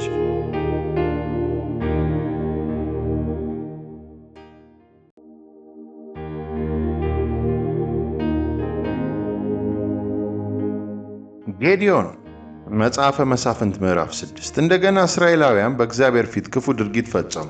እግዚአብሔርም ለምዳማውያን አሳልፎ ሰጣቸው። እነርሱም 7 ዓመት ገዟቸው። እስራኤላውያን የምዳማውያን ኃይል ስለበረታባቸው በየዋሻውና በየምሽጉ በየተራራው ጥግ መሸሸጊያ ስፍራ አበጁ። እስራኤላውያን ዘር በሚዘሩበት ጊዜ ሁሉ ምድያማውያን፣ አማሌቃውያንና ሌሎች የምስራቅ ሕዝቦች መጥተው አገሩን ይወሩ ነበር። እነርሱም በምድሪቱ ላይ ሰፍረው እስከ ጋዛ ያለውን ሰብል በማጥፋት አንዳችም የእህል ዘር አያስተርፉም። የበግም ሆነ የከብት ወይም የአህያ መንጋ አይተውም ነበር። ከብቶቻቸውና ድንኳኖቻቸውን ይዘው ሲመጡ ልክ የአንበጣ መንጋ ይመስሉ ነበር። ሰዎቹንም ሆነ ግመሎቻቸውን ለመቁጠር አዳጋች ሲሆን የሚመጡትም ምድሪቱን ለማጥፋት ነበር። ምድያማውያን እስራኤላውያንን ችግር ላይ ስለጣሏቸው ይረዳቸው ዘንድ ወደ እግዚአብሔር ጮኹ። ከምድያማውያን ጥቃት የተነሳ እስራኤላውያን ወደ እግዚአብሔር ጮኹ። እግዚአብሔር አንድ ነቢይ ላከላቸው። እርሱም እንዲህ አለ፣ የእስራኤል አምላክ እግዚአብሔር እንዲህ ይላል፣ ከባርነት ቤት ከግብፅ ምድር ያወጣኋችሁ እኔ ነኝ። ከግብፃውያን እጅ ታደግኋችሁ፣ ከሚያስጨንቋችሁ ሁሉ አዳንኋችሁ። እነርሱንም ከፊታችሁ አሳድጄ አስወጣኋቸው፣ ምድራቸውንም ሰጠኋቸው። እናንተንም እኔ እግዚአብሔር አምላካችሁ ነኝ፣ በምድራችሁ ላይ የምትኖሩባቸው የአሞራውያን አማልክት አታምልኩ አሏቸው። እናንተ ግን አላዳመጣችሁኝም። የእግዚአብሔር መልአክ አፍራ ወደምትባል መንደር መጥቶ በአቢዔዝራዊው በኢዮአስ እርሻ ውስጥ በሚገኝ በአንድ የባሉጥ ዛፍ ስር ተቀመጠ። የኢዮአስም ልጅ ጌዴዎን ምድያማውያን እንዳያዩበት ደብቆ በወይን መጭመቂያው ስፍራ ስንዴውን ይወቃ ነበር። የእግዚአብሔር መልአክ ተገልጦ አንተ ኃይለኛ ጦረኛ፣ እነሆ እግዚአብሔር ካንተ ጋር ነው አለው። ጌዴዎን መልሶ ጌታዬ ሆይ እግዚአብሔር ከኛ ጋር ከሆነ ይህ ሁሉ እንዴት ሊደርስብን ቻለ? እግዚአብሔር ከግብፅ ምድር አውጥቶናል በማለት አባቶቻችን የነገሩን ታምራት የት አለ? አሁን ግን እግዚአብሔር ትቶናል፣ በምድያማውያን እጅ አሳልፎ ሰጥቶናል አለ። በዚህ ጊዜ እግዚአብሔር ወደ እርሱ ዘወር ብሎ ሂድ ባለ ኃይል እስራኤላውያንን ከምድያማውያን እጅ ነፃ እንድታወጣ የምልክህ እኔ አይደለሁምን አለው። ጌዴዎንም ጌታ ሆይ የእኔ ጎሳ ከምናሴ ነገድ እጅግ ደካማ ነው፣ ከቤተሰቤም እኔ የመጨረሻ ነኝ። ታዲያ እንዴት እኔ እስራኤልን ላድን እችላለሁ? አለ። እግዚአብሔርም በእርግጥ እኔ ከአንተ ጋር እሆናለሁ፣ ምድያማውያንን እንደ አንድ ሰው አድርገህ ትመታቸዋለህ አለው። ጌዴዎን እንዲህ ብሎ መለሰ፣ አሁን በፊትህ ሞገስ አግኝቼ ከሆነ በእርግጥ የምታነጋግረኝ አንተ ራስህ በመሆንህ ምልክት ስጠኝ። ተመልሼ እስክመጣ መስዋዕቴንም አምጥቼ በፊትህ እስካቀርብ ድረስ እባክህ አትሂድ፣ እግዚአብሔርም እስክትመለስ እጠብቅሃለሁ አለው። ጌዴዎን ወደ ቤት ሄዶ የፍየል ጠቦት አረደ። አንድ ኢፍ መስፈሪያ ዱቄት ወስዶ እርሻ ያልገባበት ቂጣ ጋገረ። ስጋውን በቅርጫት መረቁን በምንቸት ይዞ በመምጣት በባሉጥ ስር ለተቀመጠው አቀረበለት። የእግዚአብሔር መልአክ ስጋውንና እርሾ ያልገባበትን ቂጣ ወስደ በዚያ ዓለት ላይ አኑር፣ መረቁንም በስጋውና በቂጣው ላይ አፍስስ አለው። ጌዴዎንም እንደታዘዘው አደረገ። መልአኩም በያዘው በትር ጫፍ ስጋውንና ቂጣውን ነካ። ከዓለቱም እሳት ወጥቶ ስጋውንና ቂጣውን በላ። ከዚያም የእግዚአብሔር መልአክ ተሰወረ። ጌዴዎን ያየው የእግዚአብሔር መልአክ መሆኑን ባወቀ ጊዜ ልዑል እግዚአብሔር ሆይ የእግዚአብሔርን መልአክ ፊት ለፊት አይቻለሁና ወዮልኝ አለው። እግዚአብሔርም ሰላም ላንተ ይሁን፣ አትፍራ፣ አትሞትም አለው። ጌዴዎንም በዚያ ለእግዚአብሔር መሠዊያ ሠራ፣ ስሙንም እግዚአብሔር ሰላም ነው ብሎ ጠራው። ይህም መሠዊያ የአቢዔዝራውያን ይዞታ በሆነው አፍራ ዛሬም ቆሞ ይታያል። በዚያች ሌሊት እግዚአብሔር ጌዴዎንን እንዲህ አለው፣ ከአባትህ መንጋ 7 ዓመት የሆነውን ሁለተኛውን ወይፈን ውሰድ፣ አባትህ ለባኦል የሠራውን መሠዊያ አፍርስ፣ በአጠገቡ የአሼራን አምድ ሰባብረህ ጣል፣ በዚያ ፍርስራሽ ጉብታ ላይ ለአምላክህ ለእግዚአብሔር የሚገባውን መሠዊያ ሥራ። ሰባብረህ በጣልኸው የአሼራ ምስል አምድ ሁለተኛውን ወይፈን ወስደ የሚቃጠል መሥዋዕት አድርገህ አቅርበው። ጌዴዎን ከአገልጋዮቹ 10 ሰዎች ወስዶ እግዚአብሔር እንዳዘዘው አደረገ። ቤተሰቡንና የከተማውን ሰው ስለፈራ ይህን ያደረገው ቀን ሳይሆን ሌሊት ነበር። ሌሊቱ ነግቶ የከተማው ሕዝብ ከመኝታው ሲነሳ የበዓል መሠዊያ ፈርሶ በአጠገቡ የቆመው የአሼራ ምስል ተሰባብሮ አዲስ በተሰራው መሠዊያ ላይ ሁለተኛው ወይፈን ተሰውቶ ነበር። እነርሱም ይህን ያደረገ ማን ነው በማለት እርስ በርሳቸው ተጠያየቁ። ነገሩን በጥብቅ ሲከታተሉም የኢዮአስ ልጅ ጌዴዎን መሆኑን ደረሱበት። የከተማይቱም ሰዎች ኢዮአስን የበዓልን መሠዊያ ያፈረሰና በአጠገቡ የቆመውን የአሼራ ምስል አምድ የሰበረው ልጅ በመሆኑ መሞት ስላለበት አውጣልን አሉት። በዚህ ጊዜ ኢዮአስ በቁጣ ለገነፈለውና በዙሪያው ለነበረው ሕዝብ እንዲህ አለ፣ ለባኦል ትሟገታላችሁን? ልታድኑትስ ትሞክራላችሁን? ለእርሱም የሚሟገትለት ቢኖር እስከ ጠዋት ይሙት። እንግዲህ ባኦል በእርግጥ አምላክ ከሆነ መሠዊያውን ሲያፈርሱበት ራሱን ሊከላከል ይችላል። ስለዚህ መሠዊያውን አፍርሶበታልና ራሱ ባኦል ይሟገተው ሲሉ በዚያ ዕለት ጌዴዎንን ይሩበዓል ብለው ጠሩት። በዚህ ጊዜ ምድያማውያን ሁሉ፣ አማሌቃውያን፣ ሌሎችም የምስራቅ ሕዝቦች ኃይላቸውን አስተባብረው የዮርዳኖስን ወንዝ በመሻገር በኢያዝራኤል ሸለቆ ሰፈሩ። ከዚያም የእግዚአብሔር መንፈስ በጌዴዎን ላይ ወረደ። እርሱም መለከት ነፋ። አቢዔዝራውያን እንዲከተሉት ጠራቸው። እንዲሁም በመላው የምናሴ ምድር መልእክተኞችን ልኮ እንዲከተሉት ጥሪ ያደረገ። ደግሞም የአሴር የዛብሎንና የንፍታሌም ሰዎች ወጥተው እንዲገጥሟቸው መልእክተኛውን ላከባቸው። ጌዴዎን እግዚአብሔር እንዲህ አለው፣ በተናገረው መሠረት እስራኤላውያንን በእጄ የምታድናቸው ከሆነ እነሆ የበግ ጠጉር ባዘቶ በአውድማው ላይ አኖራለሁ። ምድሩ በሙሉ ደረቅ ሆኖ ባዝቶም ላይ ብቻ ጤዛ ቢኖር እንዳለው እስራኤላውያን በእኔ እጅ እንደምታድናቸው አውቃለሁ። እንደዚሁ ሆነ። ጌዴዎን በማግስቱ ጠዋት ማልዶ ተነሳ። ባዘቶውንም ሲጨምቅ የወጣ ውሃ 1 ቆሬ ሞላ። ከዚያም ጌዴዎን እግዚአብሔር እንዲህ አለው፣ እባክህ አትቆጣኝ፣ አንዲት ጥያቄ እንደገና ልጠይቅ። በጠጉሩ ባዘቶ ላይ ሌላ ሙከራ እንዳደርግ ፍቀድልኝ። በዚህ ጊዜ ምድሩ ሁሉ በጤዛ ተሸፍኖ ባዘቶ ደረቅ ይሁን። በዚያች ሌሊት እግዚአብሔር እንደተጠየቀው አደረገ። ምድሩ በሙሉ በጤዛ ሲሸፈን ባዘቶ ብቻ ደረቅ ሆነ።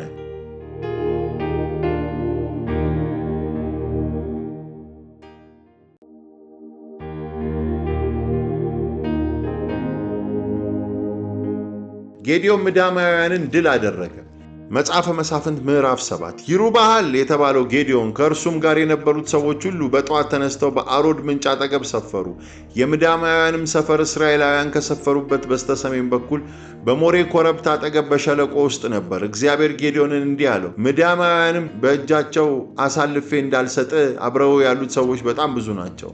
እስራኤላውያን የገዛ ኃይላቸው እንዳዳናቸው በመቁጠር እንዳይታበዩብኝ ማንም የፈራ ቢኖር የገለዓድን ተራራ ትቶ ወደ መጣበት ይመለስ ብለህ ለሕዝቡ አውጅ። ስለዚህ 22,000 ሲመለሱ 10,000 ብቻ ቀሩ። እግዚአብሔር ጌዲዮንን እንዲህ አለው፣ አሁንም ሰዎቹ ብዙ ናቸው፣ ወደ ወንዝ ይዛቸው ውረድ፣ በዚያም እለይልሃለሁ። ይህ ከአንተ ጋር ይሂድ የምለው ከአንተ ጋር ይሄዳል፣ ነገር ግን ይህ ከአንተ ጋር አይሂድ የምለው ከአንተ ጋር አይሄድም። ስለዚህ ጌዲዮን ሰዎቹን ወደ ወንዝ ይዟቸው ወረደ። እዚያም እግዚአብሔር ውሻ በምላሱ እየጨለፈ እንደሚጠጣ ሁሉ በምላሳቸው የሚጠጡትን በጉልበታቸው ተንበርክከው ከሚጠጡት ለያለው። 300 ሰዎች ውሃውን በእጃቸው እያፈሱ ጠጡ። የቀሩት ሁሉ ግን ለመጠጣት በጉልበታቸው ተንበረከኩ። እግዚአብሔርም ጌዲዮን ውሃውን በእጃቸው እያፈሱ በጠጡት 300 ሰዎች አድናቸዋለሁ፣ ምድያማውያንም በእጃቸው አሳልፌ እሰጣቸዋለሁ፣ የቀሩት በሙሉ ወደ የመጡበት ይመለሱ አለው። ጌዲዮንም የቀሩት እስራኤላውያን በሙሉ ወደ የድንኳናቸው እንዲመለሱ አደረገ። 300ን ግን አስቀራቸው። እነርሱም የሚመለሱትን ሰዎች ስንቅና መለከት ወሰዱ። በዚህ ጊዜ የምድያማውያን ሰፈር ከእነርሱ በታች በሸለቋማ ውስጥ ነበር። በዚያች ሌሊት እግዚአብሔር ጌዲዮንን እንዲህ አለው፣ ተነሳ፣ በሰፈሩም ላይ ውረድ። በእጅ አሳልፌ ሰጥቼሃለሁና አደጋ ለመጣል የምትፈራ ከሆነ ግን ፉራ ከተባለው አገልጋይ ጋር ወደ ሰፈሩ ውረድ።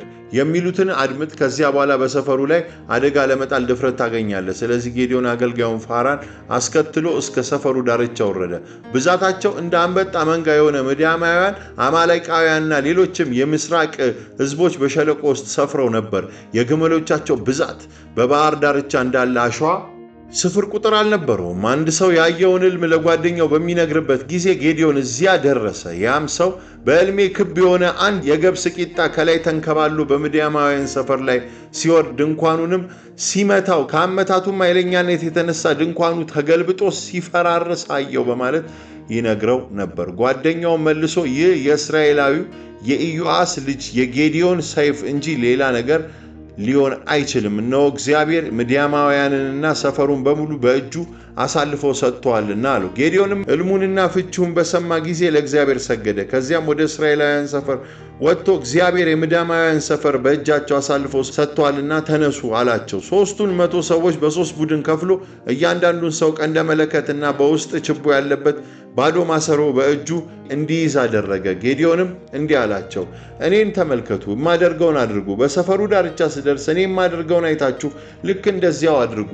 እኔና አብረውኝ ያሉት ሁሉ ቀንደ መለከቶችን በምንነፋበት ጊዜ እናንተ በሰፈሩ ዙሪያ ሁሉ ቀንደ መለከቶቻችሁን እየነፋችሁ ለእግዚአብሔርና ለጌዲዮን ብላችሁ ጩኹ። ዘቦቹ ተቀያይረው የእኩለ ሌሊቱን ጥበቃ በጀመሩበት ጊዜ ጌዲዮንንና አብረውት የነበሩት 100 ሰዎች በሰፈሩ ዳርቻ ደረሱ።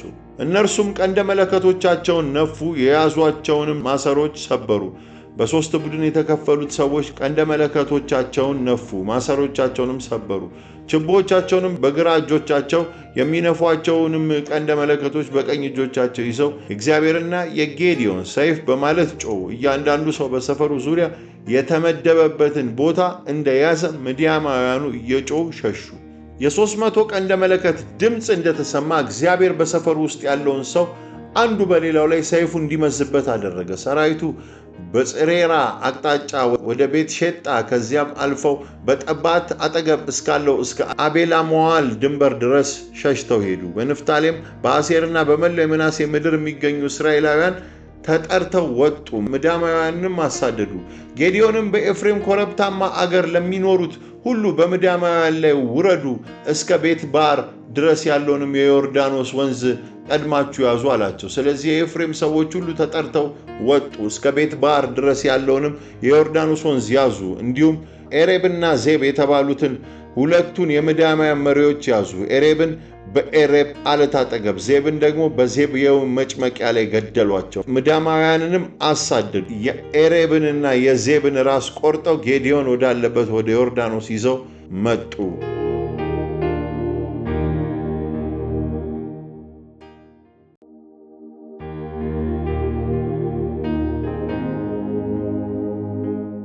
ዛብኤልና ስልማን መጽሐፈ መሳፍንት ምዕራፍ 8። በዚህ ጊዜ የኤፍሬም ሰዎች ምድያማውያንን ለመውጋት ስትሄድ ለምን አልጠራህንም? ለምንስ እንዲህ ያለ ነገር አደረግህ? በማለት ጌዲዮንን እጅግ ነቀፉት። ጌዲዮን ግን እናንተ ካደረጋችሁት ጋር ሲነጻጸር የእኔ ከምን ይቆጠራል? የኤፍሬም የወይን ቃርሚያ ተጠቃሎ ከገባው ከኤቢኤዜር የወይን መከራ አይበልጥምን? እግዚአብሔር የምድያማውያንን መሪዎች ኤርብንና ዜብን በእጃችሁ አሳልፎ ሰጣችሁ። ታዲያ እናንተ ከፈጸማችሁት ጋር የሚወዳደር ምን ማድረግ ይችል ነበር?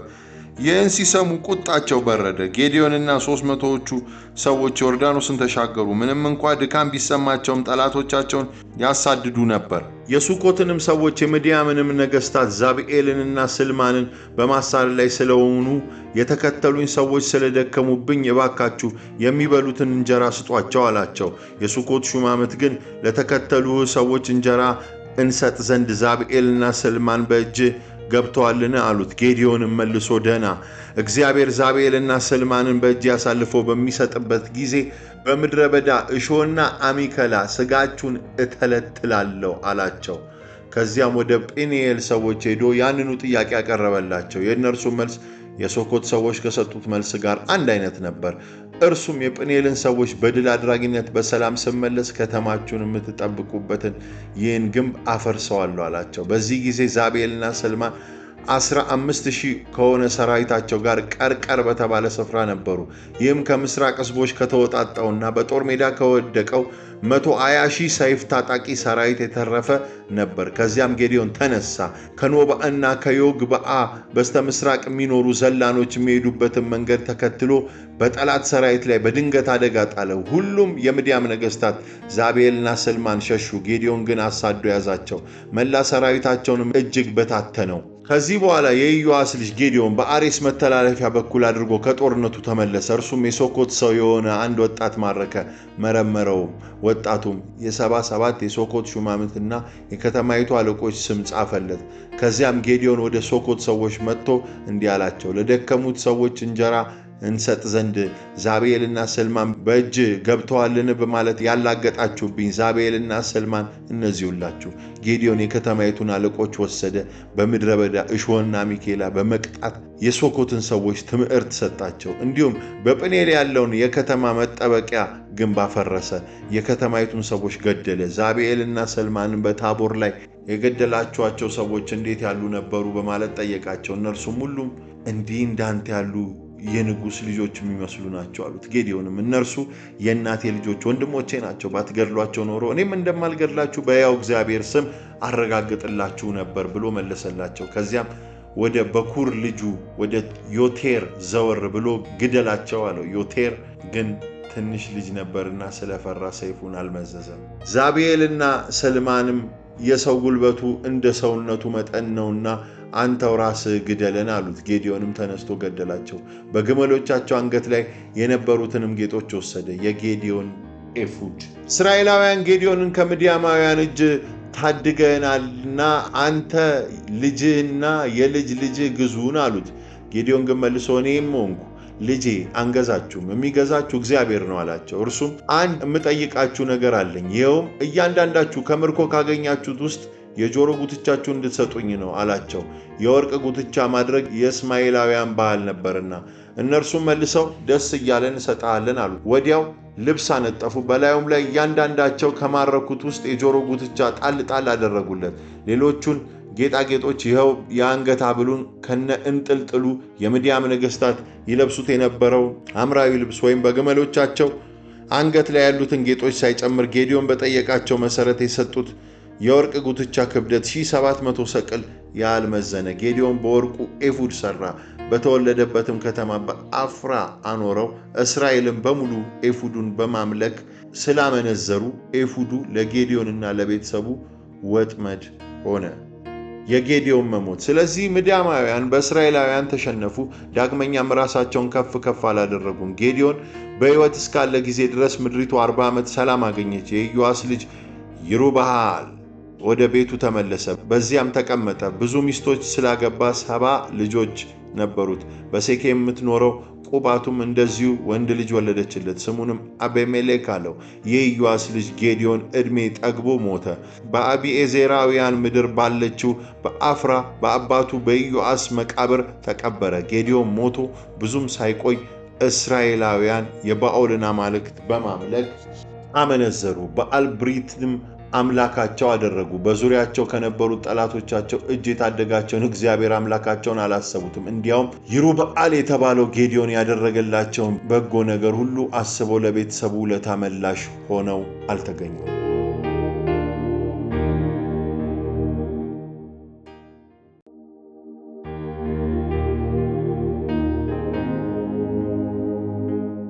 አቤሜሌክ መጽሐፈ መሳፍንት ምዕራፍ 9 የይሩበኣል ልጅ አቤሜሌክ ወደ እናቱ ወንድሞች ወደ ሴኬም ሄደ። እነርሱንና የእናቱን ጎሳዎች በሙሉ እንዲህ አላቸው፣ የሴኬምን ነዋሪዎች ሁሉ እንዲህ ብላችሁ ጠይቋቸው፣ 70ዎቹ የይሩበኣል ልጆች ቢገዟችሁ ይሻላል ወይስ አንድ ሰው ብቻ?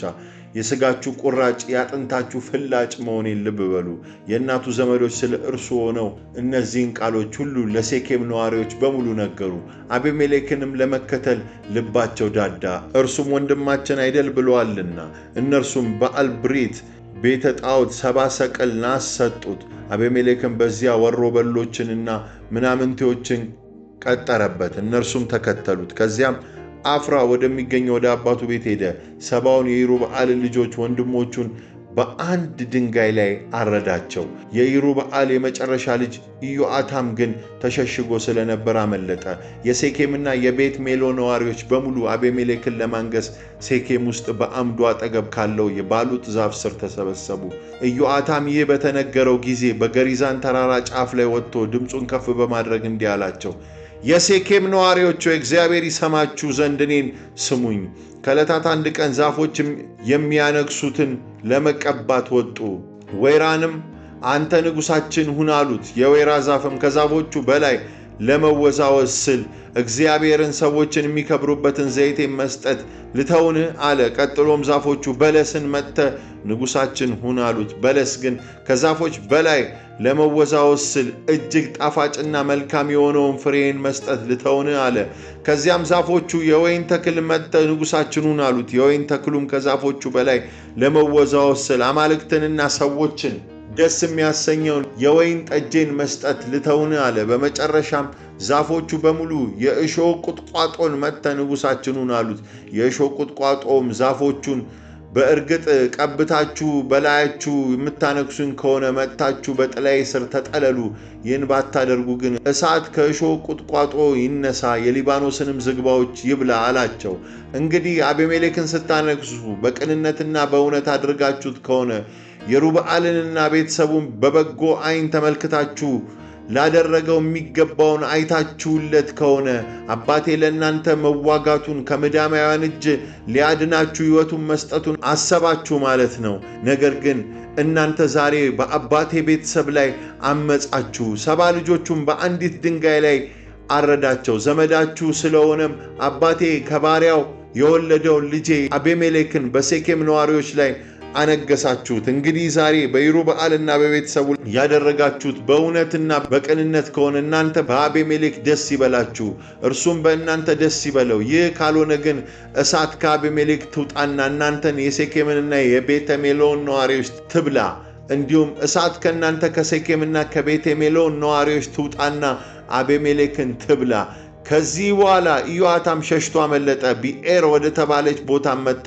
ወንድሙንም አቤሜሌክን ፈርቶ ስለነበር እዚያው ይኖር ጀመር። አቤሜሌክ እስራኤልን 3 ዓመት ከገዛ በኋላ እግዚአብሔር በአቤሜሌክና በሴኬም ነዋሪዎች መካከል ክፉ መንፈስ ሰደደ። ስለዚህም የሴኬም ሰዎች አቤሜሌክን ከዱት። እግዚአብሔር ይህን ያደረገው በሰባው የይሩበኣል ልጆች ላይ ስለተፈጸመው ግፍና ስለፈሰሰው ደማቸው ወንድማቸውን አቤሜሌክን ወንድሞቹን እንዲገድል የረዱትን የሴኬም ሰዎች ለመበቀል ነው። የሴኬም ነዋሪዎችም አቤሜሌክን ሸምቀው የሚጠባበቁትን ሰዎች መደቡ። ሰዎቹም እርሱም በመጠባበቅ ላይ ሳሉ በዚያ የሚያልፈውን ሁሉ ዘረፉ። ወሬውም ለአቤሜሌክ ደረሰው። በዚህ ጊዜ የአቤድ ልጅ ገዓል ከወንድሞቹ ጋር ወደ ሴኬም መጣ። የሴኬም ሰዎች ተማመኑበት። ወደ እርሻ ወጥተው ወይናቸውን ለቅመው ከጨመቁ በኋላ በአምላካቸው ቤት የደስታ በዓል አደረጉ። በዚያም እየበሉና እየጠጡ አቤሜሌክን ሰደቡ። የአቤዳ ልጅ ገዓል እንዲህ አለ፣ እንገዛለት ዘንድ አቤሜሌክ ማን ነው? ሴኬምስ ምንድን ናት? እርሱ የይሩበኣል ልጅ አይደለምን? ዜቡልስ የእርሱ ረዳት ሹም አይደለምን? ለሴኬም አባት ለኤሞር ሰዎች ተገዙ። ለምን ለአቤሜሌክ እንገዛለን? ምን ነው ይህን ሕዝብ የማዘው እኔ በሆኑ ኖሮ አቤሜሌክን አስወግደው ነበረ፣ ሰራዊትን አብዝተ ውጣ እለው ነበር። የከተማይቱ ገዢ ዜቡል የአቤድ ልጅ ገዓል ያለውን በሰማ ጊዜ እጅግ ተቆጣ። ወደ አቤሜሌክ መልእክተኞች በምስጢር ልኮ እንዲህ አለ፣ እነሆ የአቤድ ልጅ ገዓልን ወንድሞች ወደ ሴኬም መጥተው ከተማይቱን እንድትሸፍትብህ አድርገዋል። ስለዚህ በሌሊት ሰዎችን ይዘህ ወጥተህ ሜዳው ላይ ማድፈጥ አለብህ። ጠዋት ፀሐይ ስትወጣ ወደ ከተማይቱ ገስግስ። ገዓልን ሰዎች ሊገጥሙ በሚወጡበት ጊዜ እጅህ ማድረግ የሚችለውን ሁሉ አድርግ። ስለዚህ አቤሜሌክና ሰዎቹ በሙሉ በሌሊት ወጡ። በአራት ምድብ ሆነው በሴኬም አጠገብ አደፈጡ። የአቤድ ልጅ ገዓል ከከተማይቱ ወጥቶ በመግቢያ በር ላይ ሲቆም አቤሜሌክና ሰዎቹ ካደፈጡበት ወጡ። ገዓል ባያቸው ጊዜ ዜቡልን ተመለከተ። ከተራራው ጫፍ ሕዝብ እየወረደ ነው አለው። ዜቡልም መልሶ የተራሮች ጥላ ሰዎች መስሎ ተሳስተ ነው አለው። ገዓልም ተመልከት እንጂ ሕዝቡ እኮ ከተራራው ወገብ ላይ እየደረሰ ነው፣ አንዱ ክፍልም በቃላተኞች ዛፍ በኩል አድርጎ እየመጣ ነው ብሎ እንደገና ተናገረ። ከዚያም ዜቡል እንገዛለት ዘንድ አቤሜሌክ ማን ነው ብለህ የደነፋው አሁን የት አለ? ያቃለልሃቸው ሰዎች እነዚህ አይደሉምን? በሉጣና ግጠማቸው አለው። ገዓል የሴኬምን ሰዎች መርቶ በመውጣት አቤሜሌክን ተዋጋው። ሆኖም አቤሜሌክ አሳድደው እስከ መግቢያው በር ድረስ ባለው መንገድ ሲሸሹም ብዙ ሰዎች ቆስለው ወደቁ። አቤሜሌክ በአሩማ ተቀመጠ። ዜቡልም ገዓልን ወንድሞቹን ከሴኬም አስወጣቸው። በማግስቱ የሴኬም ሕዝብ ወደ እርሻ ወጡ። ይህም ለአቤሜሌክ ተነገረው። እርሱም ሰዎቹን አስከትሎ ወጣ። ከዚያም ሰዎቹን 3 ቦታ መድበው በእርሻዎቹ ውስጥ አድፍጠው እንዲጠባበቁ አደረገ። አቤሜሌክ የሴኬም ሰዎች ከከተማይቱ መውጣታቸውን እንዳየም ካደፈጠበት ሊወጋቸው ተነሳ። ከዚያም አቤሜሌክና አብረውት የነበሩ ምድቦች ቦታ ለመያዝ በፍጥነት ወደ ከተማይቱ መግቢያ በሚሮጡበት ጊዜ ሌሎች 2 ምድቦች ደግሞ እየሮጡ ሄደው በእርሻው ያሉትን ሁሉ ፈጇቸው። በዚያን ዕለት አቤሜሌክ ቀኑን ሙሉ ከተማይቱን ሲወጋ ውሎ በመጨረሻ ያዛት። ሕዝቧን ፈጀ፣ ከተማይቱን አጠፋ፣ በላዩም ጨው ዘራባት። በሴኬም ግንብ ውስጥ የሚኖሩ ሰዎች ይህን እንደሰሙ በኤልቤሬት ቤተ መቅደስ ወዳለው ምሽግ ውስጥ ገቡ። አቤሜሌክም በዚያ መሸጋቸውን ሲሰማ እርሱና ሰዎች ሁሉ ወደ ሰልሞን ተራራ ወጡ። አቤሜሌክም መጥረቢያ ወስዶ ጥቂት የዛፍ ቅርንጫፍ ቆረጠ፣ በትከሻውም ላይ አደረገ። የተከተሉትንም ሰዎች ፍጠኑ፣ እኔ ሳደርግ ያያችሁትን አድርጉ ሲል አዘዛቸው። ሰዎቹም ሁሉ ቅርንጫፎች ቆርጠው አቤሜሌክን ተከተሉት። ቅርንጫፎቹንም ምሽጉ ላይ አስደግፈው በመከመር ሰዎቹ በውስጡ እንዳሉ በእሳት አቃጠሏቸው። ስለዚህ በሴኬም ምሽግ ውስጥ የነበሩት 1000 ያህል ወንዶችና ሴቶች ሞቱ። ከዚያም አቤሜሌክ ወደ ቴመስ በመሄድ ከተማይቱን ከቦ ያዛት። ሆኖም በከተማይቱ ውስጥ ብርቱ ግንብ ስለነበር የከተማይቱ ሕዝብ በሙሉ ወንድ ሴት ሳይባል ወደዚያ ሸሹ። ደጁንም በውስጥ ዘግተው ወደ ግንቡ ጣሪያ ወጡ። አቤሜሌክም ተዋግቶ ግንቡን ያዘ። ይሁን እንጂ እሳት ለመለኮስ ወደ ግንቡ መግቢያ አጠገብ እንደደረሰ አንዲት ሴት ከላይ የወፍጮ መጅ በራሱ ላይ ለቀቀችበት፣ ጭንቅላቱንም አፈረሰችው። ወዲያውም ጋሻ ጃግሬውን ጠርቶ ሴት ገደለችው እንዳይሉ እባክህ ሰይፍን መዘግደለኝ አለው። ስለዚህ አገልጋዩ ወጋው፣ እርሱም ሞተ።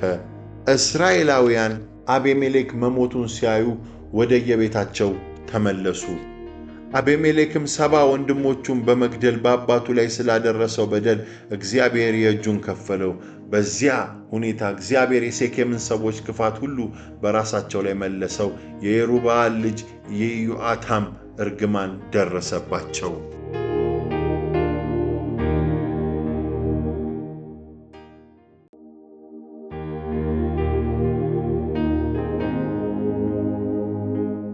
ቶላ መጽሐፈ መሳፍንት ምዕራፍ 10 ከአቤሜሌክ በኋላ ከኢሳኮር ነገድ የሆነ የዱዲ ልጅ የፉዓ ልጅ ቶላ እስራኤልን ለማዳን ተነሳ። እርሱም በኮረብታማው በኤፍሬም ሀገር ሳምር በምትባል መንደር ይኖር ነበር። ቶላ በእስራኤል ላይ 23 ዓመት በፈራጅነት ከተቀመጠ በኋላ ሞተ፣ በሳምርም ተቀበረ። ኢያዕር ከቶላ ቀጥሎ ገለዓዳውያን ኢያዕር ተነሳ። እርሱም በእስራኤል ላይ 22 ዓመት በፈራጅነት ተቀመጠ። ኢያዕር በ30 አህዮች የሚጋልቡ 30 ወንዶች ልጆች ነበሩት። ልጆቹም እስከ ዛሬ ድረስ የኢያዕር መንደሮች ተብለው የሚጠሩ 30 ከተሞች በገለዓድ ምድር ነበሯቸው። ኢያዕር ሞተ፣ በቃሞንም ተቀበረ። ዮፍታሔ እስራኤላውያን እንደገና በእግዚአብሔር ላይ ክፉ ድርጊት ፈጸሙ። ባኦልንና አስታሮትን እንዲሁም የሶርያን፣ የሲዶናን፣ የሞዓብን፣ የአሞንንና የፍልስጤማውያንን አማልክት አመለኩ። እስራኤላውያን እግዚአብሔርን ስለተውና ስላላገለገሉት ተቆጣቸው። በፍልስጤማውያንም በአሞናውያን እጅ ሸጣቸው። እነርሱም በዚያ ዓመት ሰበሯቸው፣ አደቀቋቸውም። እስራኤላውያን ሁሉ ከዮርዳኖስ በስተ ምስራቅ ባለው በገለዓድ ምድር በአሞራውያን አገር 18 ዓመት እንዲሁም አሞናውያን ይሁዳን፣ ብንያምን፣ የኤፍሬምን ቤት ለመውጋት ዮርዳኖስን ስለተሻገሩ እስራኤላውያን እጅግ ተጨነቁ። ከዚያም እስራኤላውያን አንተን አምላካችንን በመተው የባኦልን አማልክት በማምለካችን አንተን በድለናል ብለው ወደ እግዚአብሔር ጮኹ። እግዚአብሔርም መልሶ እንዲህ አላቸው፣ ግብፃውያን፣ አሞናውያን፣ ፍልስጤማውያን፣ ሲዶናውያን፣ አማሌቃውያን፣ ማዖናውያን አሰቃዩአችሁ። እናንተም እንድረዳችሁ ወደ እኔ ጮኻችሁ። ታዲያ እኔ ከእጃቸው አላድናችሁምን? እናንተ ግን እኔን ትታችሁ ሌሎች አማልክትን አመለካችሁ። ስለዚህ ከእንግዲህ ወዲህ አላድናችሁም። ሂዱና ወደ መረጣችሁት አማልክት ጩ። መከራ በሚያገኛችሁ ጊዜ እስቲ ያድኗችሁ። እስራኤላውያንም እግዚአብሔርን ኃጢአት ሰርተናል፣ መልካም መስሎ የታየህን አድርግብን፣ እባክህን የዛሬን ብቻ አድነን አሉት። ከዚያም በመካከላቸው ያሉትን ባዕዳን አማልክት አስወገዱ፣ እግዚአብሔርንም አመለኩ። እግዚአብሔርም እስራኤል ስትጎሳቆል ዝም ብሎ ማየት አልቻለም። አሞናውያን ለጦርነት ዝግጁ ሆነው በገለዓድ በሰፈሩ ጊዜ እስራኤላውያንም እንደዚሁ ተሰበሰቡ፣ በምጽጳ ሰፈሩ። የገለዓድ ሕዝብ አለቆችም እርስ በርሳቸው በአሞናውያን ላይ ጦርነቱን የሚጀምር ሰው በገለዓድ ነዋሪዎች ሁሉ ላይ አለቃ ይሆናል ተባባሉ።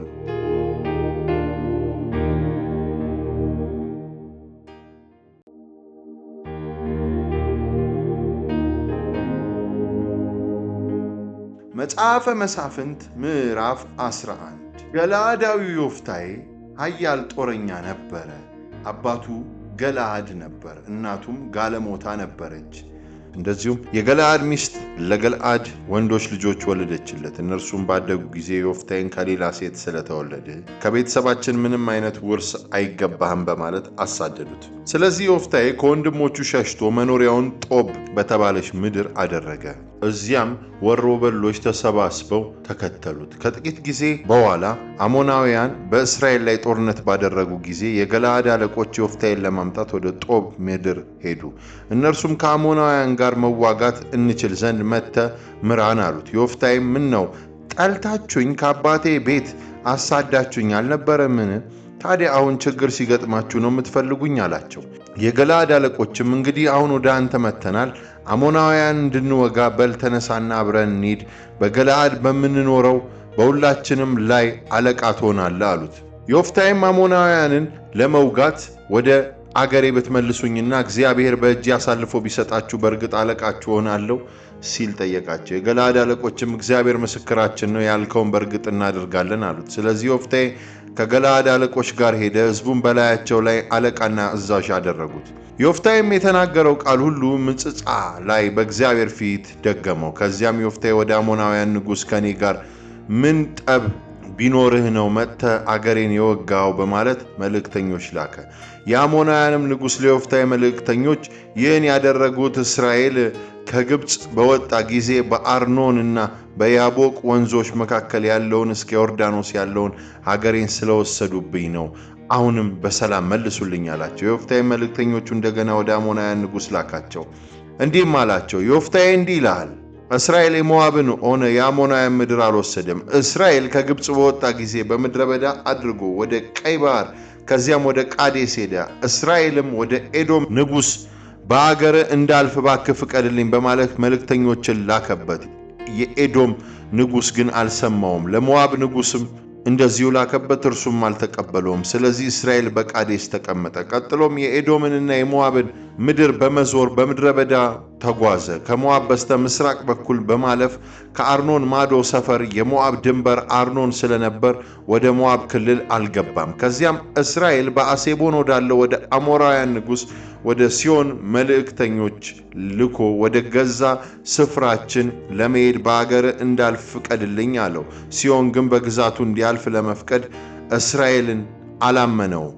ሰራዊቱንም ሰብስቦ ቢአድ ከሰፈረ በኋላ ከእስራኤል ጋር ተዋጋ። ከዚያም የእስራኤል አምላክ እግዚአብሔር ሲሆንን ሕዝቡን ሁሉ በእስራኤል እጅ አሳልፎ ሰጣቸው፣ አሸነፏቸውም። እስራኤልን በዚህ አገር የሚኖሩት የአሞራውያን ምድር በሙሉ ወረሰ። ከአርኖን እስከ ያቦቅ ከምድረ በዳው እስከ ዮርዳኖስ ድረስ ያለው ምድር በሙሉ ወረሱ። እንግዲህ የእስራኤል አምላክ እግዚአብሔር አሞራውያንን ከሕዝቡ ከእስራኤል ፊት አሳዶ ካስወጣቸው አንተ ለመውሰድ ምን መብት አለ?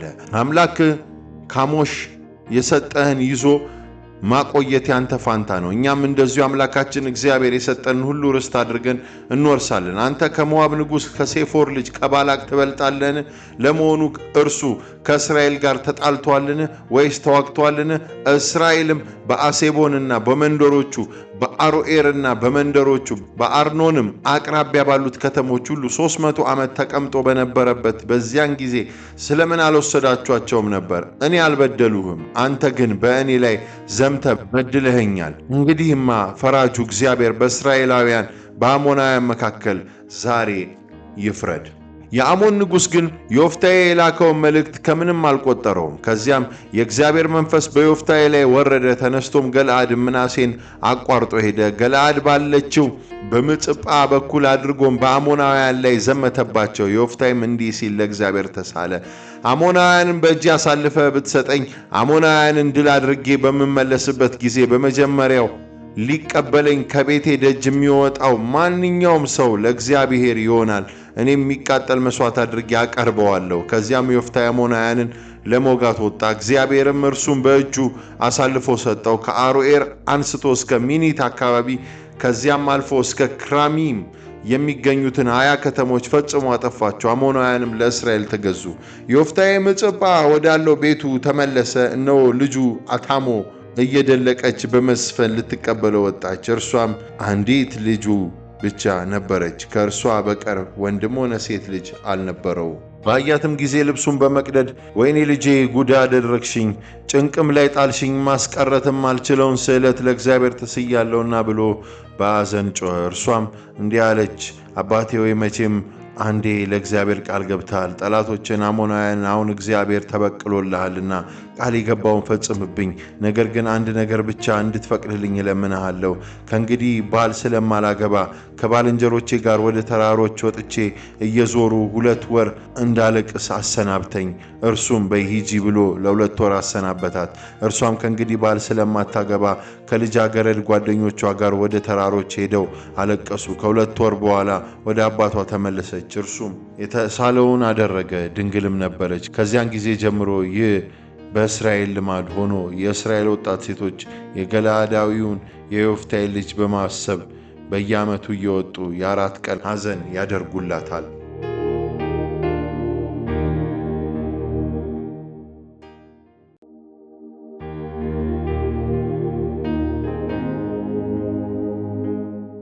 ዮፍታሔና ኤፍሬም መጽሐፈ መሳፍንት ምዕራፍ 12። የኤፍሬም ሰዎች ኃይላቸውን አሰባስበው ወደ ጣፎን በመሻገር ዮፍታሔን አሞናውያን ለመውጋት ስትወጣ አብረን እንድንሄድ ያልጠራን ለምንድን ነው? ቤትህን በላይ ላይ እናቃጥለዋለን አሉት። ዮፍታሔም መልሶ እንዲህ አላቸው፣ እኔና ሕዝቤ ከአሞናውያን ጋር ከፍተኛ ትግል ገጥመን በነበረበት ጊዜ ጠርቻችሁ ከእጃችሁ አላዳናችሁኝም። እኔም እንደማትረዱኝ በተረዳው ጊዜ በሕይወቴ ቆርጬ አሞናውያንን ለመውጋት ተሻገሩ፣ እግዚአብሔርም ድሉን ሰጠኝ። ታዲያ ዛሬ እኔን ለመውጋት የመጣችሁት ለምንድን ነው? ከዚያም ዮፍቴ የገለዓድን ሰዎች አሰባስቦ ከኤፍሬም ጋር ተዋጋ። ኤፍሬማውያን ገለዓዳውያንን እናንተ ገለዓዳውያን ከኤፍሬምና ከምናሴ የከዳችሁ ናችሁ ይሏቸው ስለነበር በብርቱ መቷቸው። ገለዓዳውያን ወደ ኤፍሬም የሚያሻግሩትን የዮርዳኖስን መልካዎች ያዙ። ታዲያ አምልጦ የሚሸሽ አንድ ኤፍሬማዊ ለመሻገር በሚጠይቃቸው ጊዜ የገለዓድ ሰዎች አንተ ኤፍሬማዊ ነህ ብለው ይጠይቁታል።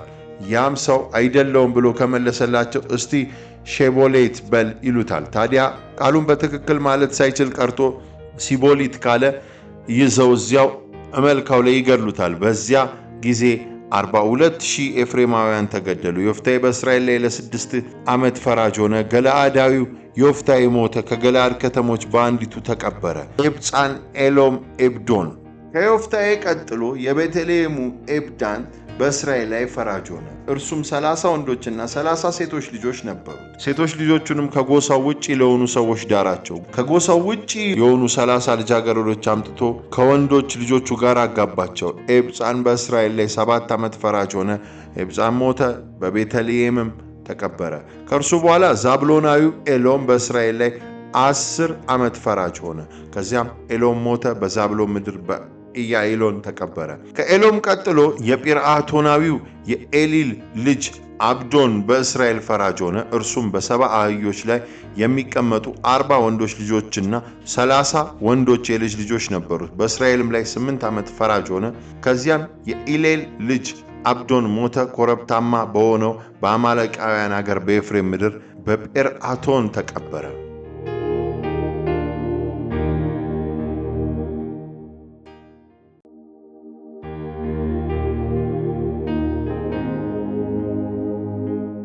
የሳምሶን መወለድ መጽሐፈ መሳፍንት ምዕራፍ 13። እስራኤላውያን እንደገና በእግዚአብሔር ፊት ክፉ ድርጊት ፈጸሙ። ስለዚህ እግዚአብሔር በፍልስጤማውያን እጅ 40 ዓመት እንዲገዙ አሳልፎ ሰጣቸው። ማኑኤ የተባለ ከዳን ወገን የተወለደ አንድ የጰርዓ ሰው ነበር። ሚስቱ መካን ስለነበረች ልጅ አልወለደችም። የእግዚአብሔር መልአክ ለሴቲቱ ተገልጦ እንዲህ አላት፣ እነሆ አንቺ መካን ነሽ፣ ልጅም አልወለድሽም፣ ነገር ግን ትጸንሻለሽ፣ ወንድ ልጅም ትወልጃለሽ። እንግዲህ ተጠንቀቂ፣ የወይን ጠጅ ሆነ ሌላ የሚያሰክር መጠጥ አትጠጪ፣ እርኩስ ነገርም አትብይ፣ ምክንያቱም ትጸንሻለሽ፣ ወንድ ልጅም ትወልጃለሽ። በራሱ ላይ ምላጭ አይድረስበት፣ ልጁ ከእናቱ ማኅፀን ጀምሮ ናዝራዊ በመሆን ለእግዚአብሔር የተለየ ይሆናልና እስራኤልንም ከፍልስጤማውያን እጅ መታደግ ይጀምራል። ከዚያም ሴቲቱ ወደ ባሏ ሄዳ እንዲህ አለችው፣ የእግዚአብሔር ሰው ወደ እኔ መጣ። የእግዚአብሔር መልአክ የሚመስልና እጅግ የሚያስደነግጥ ነበር። ከየት እንደመጣ አልጠየቁትም፣ እርሱም ስሙን አልነገረኝም። ነገር ግን ትጸንሻለሽ፣ ወንድ ልጅም ትወልጃለሽ። ስለዚህ ከእንግዲህ ወዲህ የወይን ጠጅም ሆነ ሌላ የሚያሰክር መጠጥ አትጠጪ፣ እርኩስ ነገር አትብዪ። ልጁም ከእናቱ ማኅፀን ጀምሮ እስኪሞት ድረስ ናዝራዊ በመሆን ለእግዚአብሔር የተለየ ይሆናልና ብሎኛል። ከዚያም ማኑኤ ጌታ ሆይ የሚወለደውን ልጅ እንዴት አድርገን ማሳደግ እንዳለብን እንዲያስተምረን ያ ወደ እኛ የላከው የእግዚአብሔር ሰው እንደገና እንዲመጣ ታደርግ ዘንድ ለምንሃለሁ ብሎ ወደ እግዚአብሔር ጸለየ። እግዚአብሔርም የማኑኤልን ጸሎት ሰማ። የእግዚአብሔርን መልአክ ሴቲቱ በእርሻ ውስጥ ሳለች ተገለጠላት። በዚህ ጊዜ ግን ባሏ ማኑኤ አብሯት አልነበረም። እርሷም ለባሏ ለመንገር ፈጥና በመሄድ ባለፈው ጊዜ የተገለጠልኝ ሰው ዛሬም ተገለጠልኝ አለችው። ማኑኤም ተነስቶ ሚስቱን ተከተላት። ሰውየው እንደደረሰም ከሚስቴ ጋር ተነጋግረህ የነበረው አንተ ነህ ሲል ጠየቀው። እርሱም አዎን እኔ ነኝ አለው። ማኑኤም ያለው በሚፈጸምበት ጊዜ የልጁ ሕይወት የሚመራው እንዴት ነው? እኛስ ምን ማድረግ አለብን ሲል ጠየቀው። የእግዚአብሔርን መልአክ እንዲህ አለው፣ ሚስቴ የነገሯትን ሁሉ ታድርግ። ከወይን ተክል የሚገኝ ማንኛውም ነገር አትብላ። የወይን ጠጅ ሆነ ሌላ የሚያሰክር መጠጥ አትጠጣ። እርኩስ ነገር አትብላ። ያዘዟትንም ሁሉ ታድርግ። ከዚያም ማኑኤ የእግዚአብሔር መልአክ የፍየል ጠቦት አርደን እስክናዘጋጅልህ ድረስ እባክህ ቆይ አለው። የእግዚአብሔርን መልአክ የግድ ብታቆየኝ እንኳ የምታቀርበውን ማንኛውንም ምግብ አልበላም፣ ነገር ግን የሚቃጠል መስዋዕት የምታዘጋጅ ከሆነ እርሱን ለእግዚአብሔር አቅርበው አለው። የሚያነጋግረው የእግዚአብሔር መልአክ መሆኑን አላወቀም ነበር። ማኑኤ የእግዚአብሔርን መልአክ የተናገረኸው ሲፈጸም እንድናከብርህ ስምህ ማን ነው በማለት ጠየቀው። እርሱም ስሜ ድንቅ ስለሆነ ለምን ትጠይቀኛለህ አለው። ማኑኤም የፍየሉን ጠቦት ከእህል ቁርባን ጋር ወስዶ በዓለት ላይ ለእግዚአብሔር ሰዋው።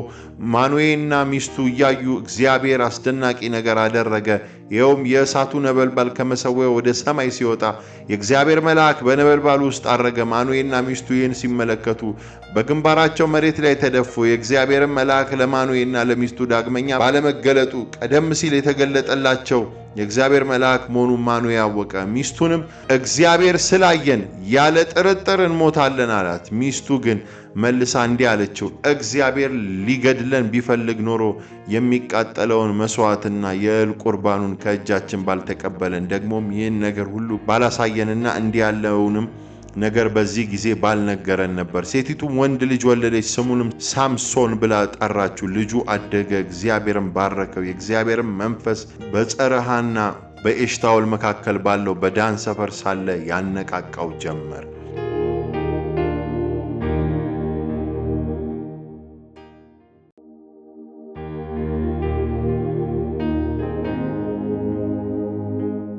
የሳምሶን ጋብቻ መጽሐፈ መሳፍንት ምዕራፍ 14።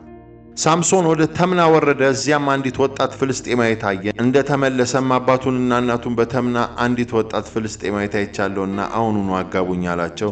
አባቱና እናቱም ከዘመዶች ወይም ከሕዝባችን ሁሉ መካከል ለአንተ የምትሆን ሴት መች ታጣችና ነው ወዳልተገረዙት ፍልስጤማውያን ሚስት ፍለጋ ሄደው አሉት። ሳምሶንም አባቱን ልቤን የማረከችው እርሷ ናትና እርሷን አጋባኝ አለው።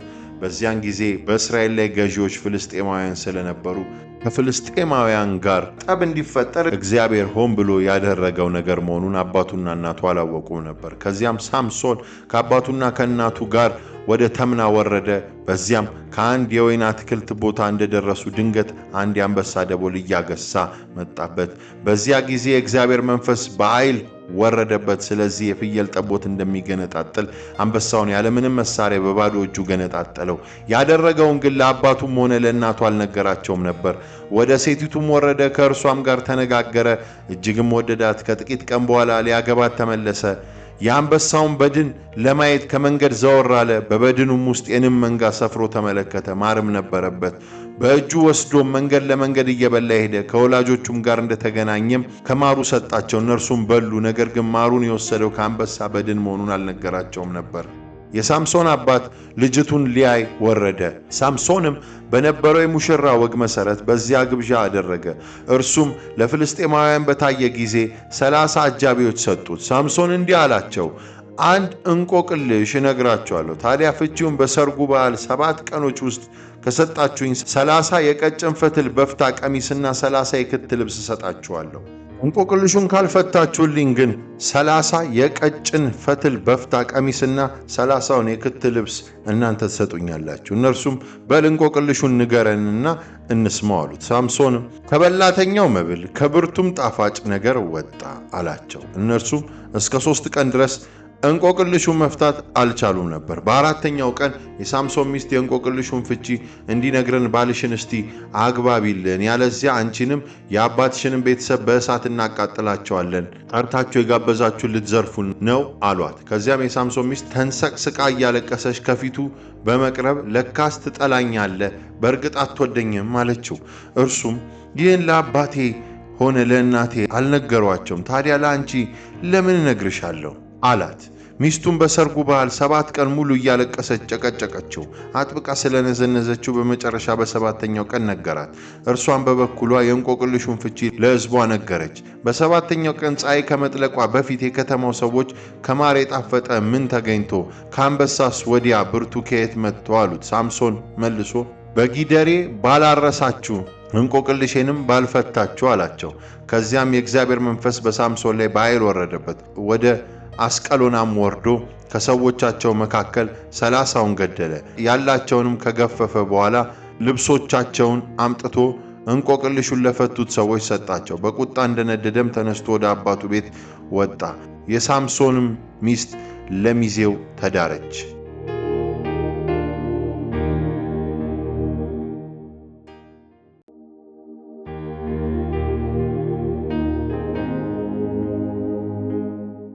ሳምሶን ፍልስጤማውያንን ተበቀለ።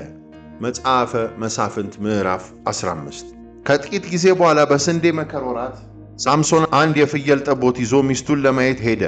እርሱም ሚስቴ ወዳለችበት ጫጉላው ቤት ልግባ አለ። አባቷ ግን እንዲገባ አልፈቀደለትም። አባትየውን ፈጽሞ የጠላሃት መሆንን ስለተረዳው ለሚዜ ድሬያታለሁ፣ ታናሽ እህቷ ከእርሷ ይልቅ ውብ አይደለችምን? እርሷን አግባት አለው። ሳምሶንም መልሶ ከእንግዲህ በፍልስጤማውያን ላይ በሚደርሰው ጉዳት ተጠያቂ አልሆንም አላቸው። ከዚያም ወጥቶ በመሄድ 300 ቀበሮዎች ያዘ። የሁለቱን ጭራ አንድ ላይ ካሰረ በኋላ ችቦ ወስዶ ጥንድ ሆኖ ከተያያዘው ጭራ ጋር አሰረው። ችቦውን በእሳት አቀጣጥሎ ቀበሮችም በፍልስጤማውያን የእህል አዝመራ ላይ ለቀቃቸው። ነዶውንና የቆመውን አዝመራ እንዲሁም የወይኑንና የወይራውን ተክል አቃጠለ። ፍልስጤማውያን ይህን ያደረገው ማን ነው ብለው ሲጠይቁ ሚስቱ ለሚዜው ስለተሰጠችበት የተምናዊው አማች ሳምሶን ነው የሚል መልስ አገኙ።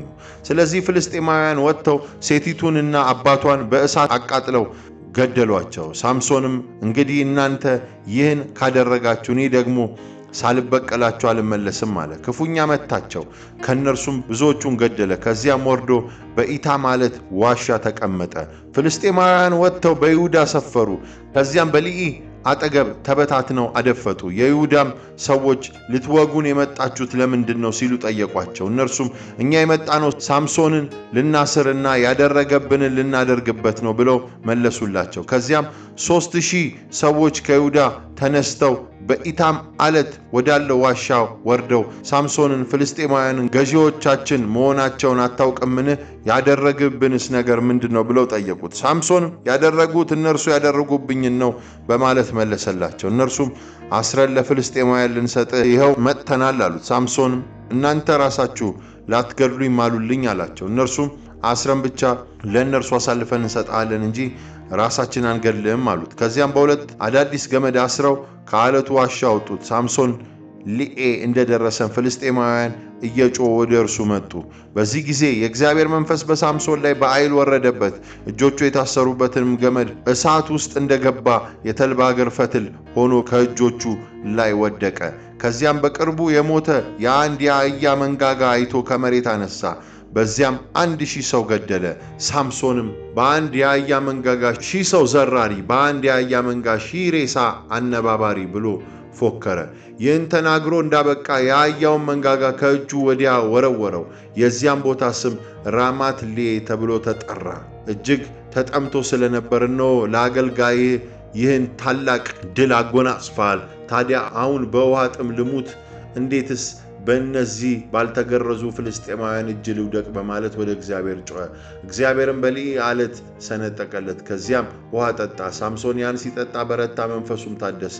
ስለዚህ ያ ምንጭ አይን አቆሬ ተባለ። እስከ ዛሬም ድረስ በዚያው በሊኢ ይገኛል። ሳምሶን በፍልስጤማውያን ዘመን በእስራኤል ላይ ለ20 ዓመት ፈራጅ ሆነ።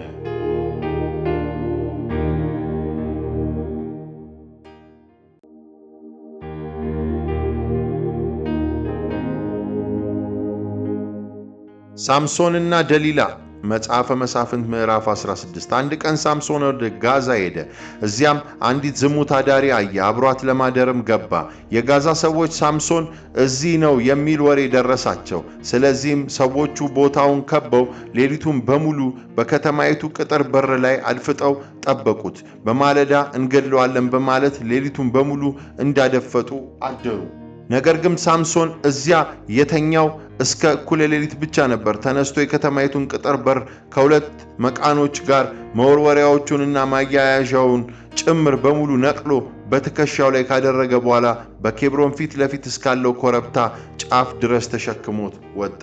ከጥቂት ጊዜ በኋላ ሳምሶን በሶሬቅ ሸለቆ የምትኖር ደሊላ የምትባል አንዲት ሴት ወደደ። የፍልስጤማውያን ገዢዎች ወደ እርሷ ሄደው እርሱን አስረን በቁጥጥራችን ስር በመዋል እናሸንፈው እንዴት እንደምንችልና የብርታቱን ታላቅነት ሚስጥር ምን እንደሆነ እንዲያሳይሽ እስቲ አባቢው፣ ይህን ካደረግሽ እያንዳንዳችን 1100 ሰቅል ጥሬ ብር እንሰጥሻለን አሏት።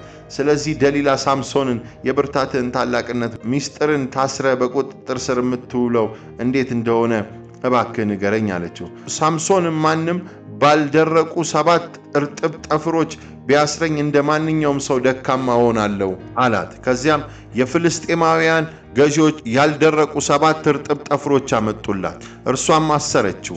ሰዎቹ በጓዳ ውስጥ ተደብቀው ነበር። እርሷም ሳምሶን ፍልስጤማውያን መጡብህ አለችው። ሳምሶን ግን ፈትል እሳት ሲነካው እንደሚበጣጠስ ጠፍሮቹን በቀላሉ በጣጠሳቸው። ስለዚህ የብርታቱ ምስጢር ምን እንደሆነ ሊታወቅ አልቻለም። ደሊላም ሳምሶንን አሞኝተኸኛል፣ ዋሽተኸኛል፣ እባክህ አሁንም አንተን እንዴት ማሰር እንደሚቻል ንገረኝ አለችው። እርሱም ስራ ላይ ባልዋሉ አዳዲስ ገመዶች ቢያስሩኝ እንደ ማንኛውም ሰው ደካማ ሆናለሁ አላት። ደሊላም አዳዲስ ገመዶች ወስዳ አሰረችው።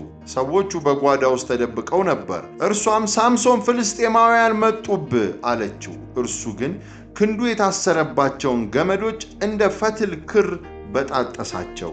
ደግሞም ደሊላ ሳምሶን እስካሁን አሞኝተኸኛል፣ ዋሽተኛል፣ እባክህ አንተን ማሰር የሚቻለው እንዴት እንደሆነ ንገረኝ አለችው። እርሱም መልሶ የራስ ጠጉሬን 7 ቆንዳላዎች ከድር ጋር ጎንጉነሽ በችካል ብትቸኪው እንደ ማንኛውም ሰው ደካማ ሆናለሁ አላት። ደሊላም መተኛቱን አይታ 7ቱን ቆንዳላዎች ከድር ጋር ጎነጎነችው፣ ከችካልም ጋር ቸከለችው። እንደገናም ሳምሶን ፍልስጤማውያን መጡብህ አለችው። ሳምሶን ከእንቅልፉ ነቃ፣ ችካሉን ከነድሩ ከነቆንዳላው ነቀለው። ከዚያም ሳታምነኝ እንዴት እወድሻለሁ ትለኛለህ? ስታታልለኝና የኃይልህንም ታላቅነት ሚስጥር ስትደብቀኝ ይህ 3ኛ ጊዜ ነው አለችው። በሕይወት መኖሩን እስኪጠላ ድረስ ዕለት ዕለት በመጨቃጨቅ አሰለቻት። ስለዚህ ሁሉንም ነገር ነገራት። እንዲህም አለ፣ ከተወለዱ ጀምሮ ናዝራዊ በመሆን ለእግዚአብሔር የተለየው ስለሆኑ ራሴን ምላጭ ነክቶት አያውቅም። የራሴ ጠጉር ቢላጭ ግን ኃይሌ ተለይቶኝ እንደ ማንኛውም ሰው ደካማ ሆናለሁ አላት። ደሊላ ሁሉንም ነገር እንደነገራት በተረዳች ጊዜ ለፍልስጤማውያን ገዢዎች ሁሉንም ነገር ነግሮኛልና ተመልሳችሁ ኑ ብላ ላከችባቸው። የፍልስጤማውያን ገዢዎች ብሩን ይዘው ተመልሰው መጡ። ደሊላ ሳምሶንን በጭኗ ላይ አስተኝታ እንቅልፍ እንዲወስደው ካደረገች በኋላ አንድ ሰው ጠርታ 7ቱን የጠጉር ቆንዳላዎች አስላጨችው። እርሷም ታስጨንቀው ጀመር፣ ኃይሉም ተለየው። እርሷም ሳምሶን ፍልስጤማውያን መጡብህ አለችው። ሳምሶን ከእንቅልፉ ነቅቶ እንደ ወትሮ አደርጋለሁ አለ። ነገር ግን እግዚአብሔር እንደተወው አላወቅም ነበር። ከዚያም ፍልስጤማውያን ያዙት፣ ዓይኖቹን አውጥተው ወደ ጋዛ ይዘውት ወረዱ። በናስ ሰንሰለት አስረውም እስር ቤት ውስጥ እህል እንዲፈጭ አደረጉት። ነገር ግን ከተላጨ በኋላ ጠጉሩ እንደገና ማደግ ጀመረ። የሳምሶን አሟሟት። በዚህ ጊዜ የፍልስጤማውያን ገዢዎች አምላካችን ዳጎን ጠላታችን ሳምሶን በእጃችን አሳልፎ ሰጥቶናል ብለው በመደሰት ለአምላካቸው ለዳጎን ታላቅ መስዋዕት ለማቅረብ ተሰበሰቡ። ሕዝቡም ሳምሶንን ባዩት ጊዜ አምላካቸውን ዳጎንን በማመስገን ምድራችንን ያጠፋውን ብዙ ሰው የገደለብንን ጠላታችንን አምላካችን በእጃችን አሳልፎ ሰጠን አሉ። እጅግ ደስ ባላቸው ጊዜ እንዲያዝናናን ሳምሶንን አምጡት አሉ። ስለዚህ ሳምሶን ከእስር ቤት ጠርተው አስወጡት። በፊታቸው ተጫወተ። በምሰሶአቸው መካከል ባቆሙት ጊዜ ሳምሶን እጁን ይዞ የሚመራውን ልጅ ቤተ ጣዖቱ ደግፈው ወደ ያዙት ምሰሶች አስጠጋኝና ልደገፋቸው አለው። በዚህ ጊዜ ወንዶችና ሴቶች ቤተ ጣዖቱን ሞልተውት ነበር። የፍልስጤማውያን ገዢዎች በሙሉ በዚያ ነበሩ። ሳምሶን ሲጫወት ለማየት 3000 ያህል ወንዶችና ሴቶች በጣራው ላይ ነበሩ። ሳምሶንም ወደ እግዚአብሔር እንዲህ ሲል ጸለየ። ልዑል እግዚአብሔር ሆይ አስበኝ። አምላክ ሆይ እባክህን አንድ ጊዜ ብቻ ብርታት ስጠኝና ስለ ጠፉት ዓይኖቼ ፍልስጤማውያንን አንዴ ልበቀላቸው።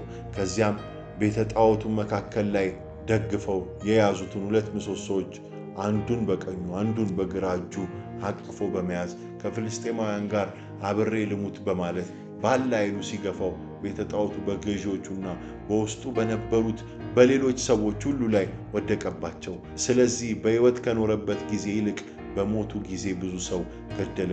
ወንድሞቹና መላው የአባቱ ቤተሰብ ሬሳውን ለማምጣት ወደዚያ ወረዱ። አምጥተው የአባቱ የማኑሄ መቃብር ባለበት በጾርዓና በኤሽታኦል መካከል ቀበሩት።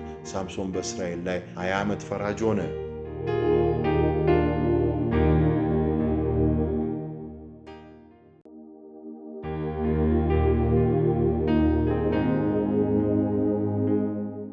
ሚካ ያሰራቸው ጣዖታት።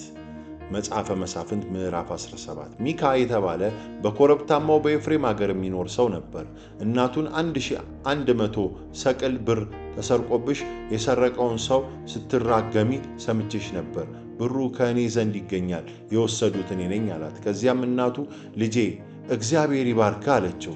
1100 ሰቅል ብር በመለሰላት ጊዜ እናቱ ብሬን የተቀረጸ ምስልና ቀልጦ የተሰራ ጣዖት ለማበጀት ስለ ልጄ ለእግዚአብሔር እቀድሰዋለሁ። አሁንም ለአንተው መልሼ እሰጥሃለሁ አለችው። ስለዚህ ብሩን ለእናቱ መለሰላት። እናቱም ከላዩ 200 ጥሬ ብር ወስዳ ለብር አንጥረኛ ሰጠች። አንጥረኛውም የተቀረጸ ምስልና ቀልጦ የተሰራ ጣዖት አደረገው። ምስሎቹም በሚካ ቤት ተቀመጡ። ሚካ የተባለው ይህ ሰው የአምልኮ ስፍራ ነበረው። አንድ ኤፉድና ተራፊም ሰርቶ ከልጆቹ አንዱን ካህን ሆኖ እንዲያገለግለው አደረገ። በዚያን ዘመን በእስራኤል ንጉሥ አልነበረም። እያንዳንዱ ሰው ለራሱ መልካም መስሎ የታየውን ያደርግ ነበር። በይሁዳ ምድር በይሁዳ ነገድ መካከል በቤተልሔም የሚኖር አንድ ሌዊያዊ ወጣት ነበር። ይህም ሰው ሌላ መኖሪያ ስፍራ ለመፈለግ ከተማይቱን ለቆ ሄደ። በሚጓዝበትም ጊዜ በኮረብታማው በኤፍሬም ሀገር ወዳለው ወደ ሚካ ቤት መጣ። ሚካም የየት ሀገር ሰው ነህ ሲል ጠየቀው። እርሱም እኔ በይሁዳ ምድር ከምትገኝ ከቤተልሔም የመጣው ሌዋዊ ነኝ፣ መኖሪያ ስፍራ እፈልጋለሁ አለው። ሚካም እንግዲያውስ አብረኸኝ ተቀመጥ፣ አባትም ካህንም ሁነኝ፣ እኔም ዓመት 10 ሰቅል ብር እንዲሁም ልብስና ምግብ ሰጥሃለሁ አለው። ስለዚህ ሌዋዊ አብሮት ለመኖር ተስማማ። ወጣቱም ለሚካ ከልጆቹ እንደ አንዱ ሆነለት። ሚካም ሌዋዊውን ካህን አድርጎ አስቀመጠው። ወጣቱም ካህኑ ሆነ፣ በቤቱም ኖረ። ሚካም ይህ ሌዋዊ ካህን ስለሆነልኝ እግዚአብሔር በጎ ነገር እንደሚያደርግልኝ አሁን ተረዳው አለ።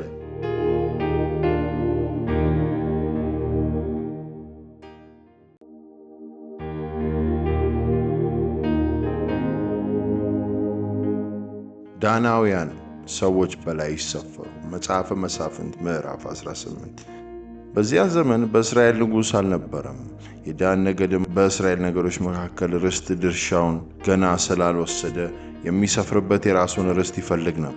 ስለዚህ ዳናውያን ምድሪቱ እንዲሰልሉና እንዲመረምሩ 5 ኃያላን ሰዎች ከጾርያን ከኤሽታኦል ከተሞች ወደዚያ ላኩ። እነዚያም ነገዶቻቸውን ሁሉ የሚወክሉ ነበሩ። የላኳቸውም ሰዎች ሄዱ፣ ምድሪቱን ሰልሉ አሏቸው። መልእክተኞችም ወደ ኮረብታማው የኤፍሬም አገር ገቡ። ወደሚያድሩበትም ወደ ሚካ ቤት መጡ። በሚካ ቤት አጠገብ እንደደረሱም የወጣቱን ሌዋዊ ድምፅ አወቁ። ስለዚህ ወደዚያ ጎራ ብለው ወደዚህ ያመጣህ ማን ነው? እዚህ ምን ትሰራለህ?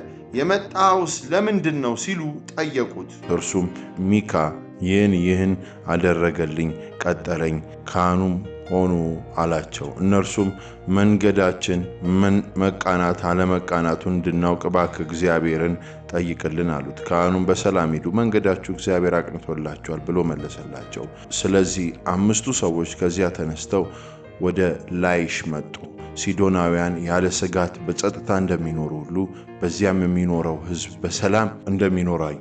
ምድሪቱ አንዳች የሚጎድላት ነገር ባለመኖሩ ሕዝቡ ባለጸጋ ነበር።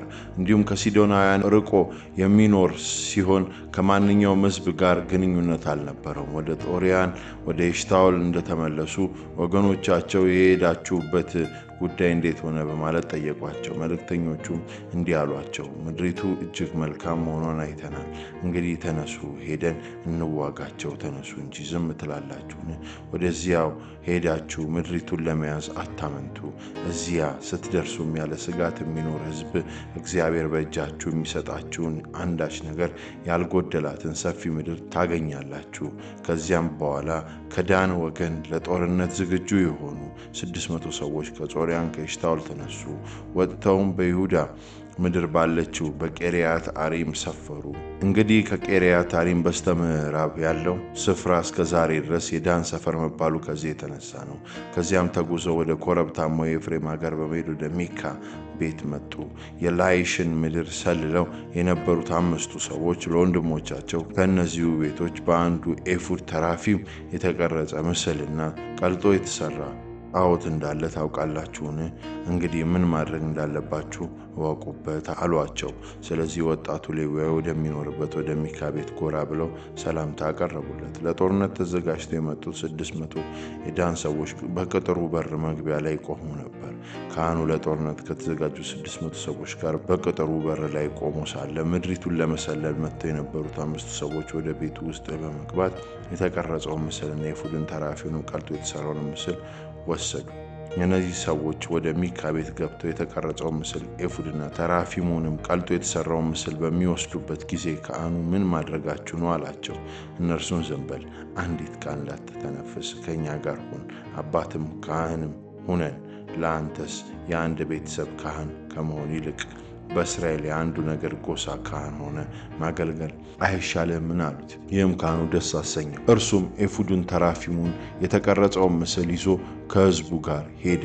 እነርሱም ሕፃናታቸውን የከብቶቻቸውን መንጋና ሀብታቸውን ሁሉ ወደፊት በማስቀደም ተመልሰው ሄዱ።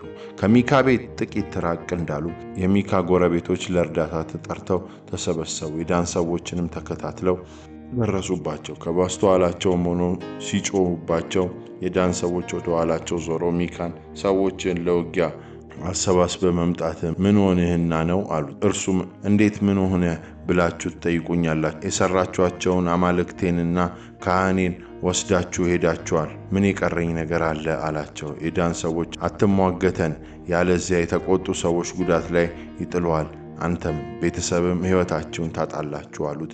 የዳን ሰዎች ይህን ብለው መንገዳቸውን ቀጠሉ።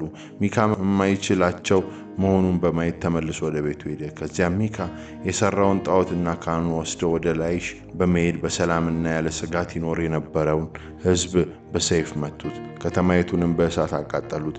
የሚኖሩትን ከሲዶና በጣም ርቀው ስለነበረ ከማንም ጋር ግንኙነት ስላልነበራቸው የሚታደጋቸው አንድም አልነበረም። ከተማይቱ የምትገኘው በቤትሮአብ አጠገብ ባለች ሸለቆ ውስጥ ነበር። የዳንም ሰዎች ከተማይቱን እንደገና ሰርተው መኖሪያቸው አደረጓት። ከተማይቱንም ከእስራኤል በተወለደው በአባታቸው በዳን ስም ዳን ብለው ጠሩት። ቀድሞ ግን ስሟ ላይሽ ይባል ነበር። እዚያም የዳን ሰዎች ለራሳቸው ጣዖት አቆሙ። የሙሴ ልጅ የጌርሳም ልጅ ዮናታንና የእርሱም ልጆች ምድሪቱ እስከ ተማረከችበት ጊዜ ድረስ ለዳን ነገድ ካህናት ሆኗቸው። ስለዚህ ሚካ የሰራቸውን ጣዖታት የእግዚአብሔር ቤት በሴሎ በነበረበት ጊዜ ሁሉ ባለማቋረጥ አመለኳቸው።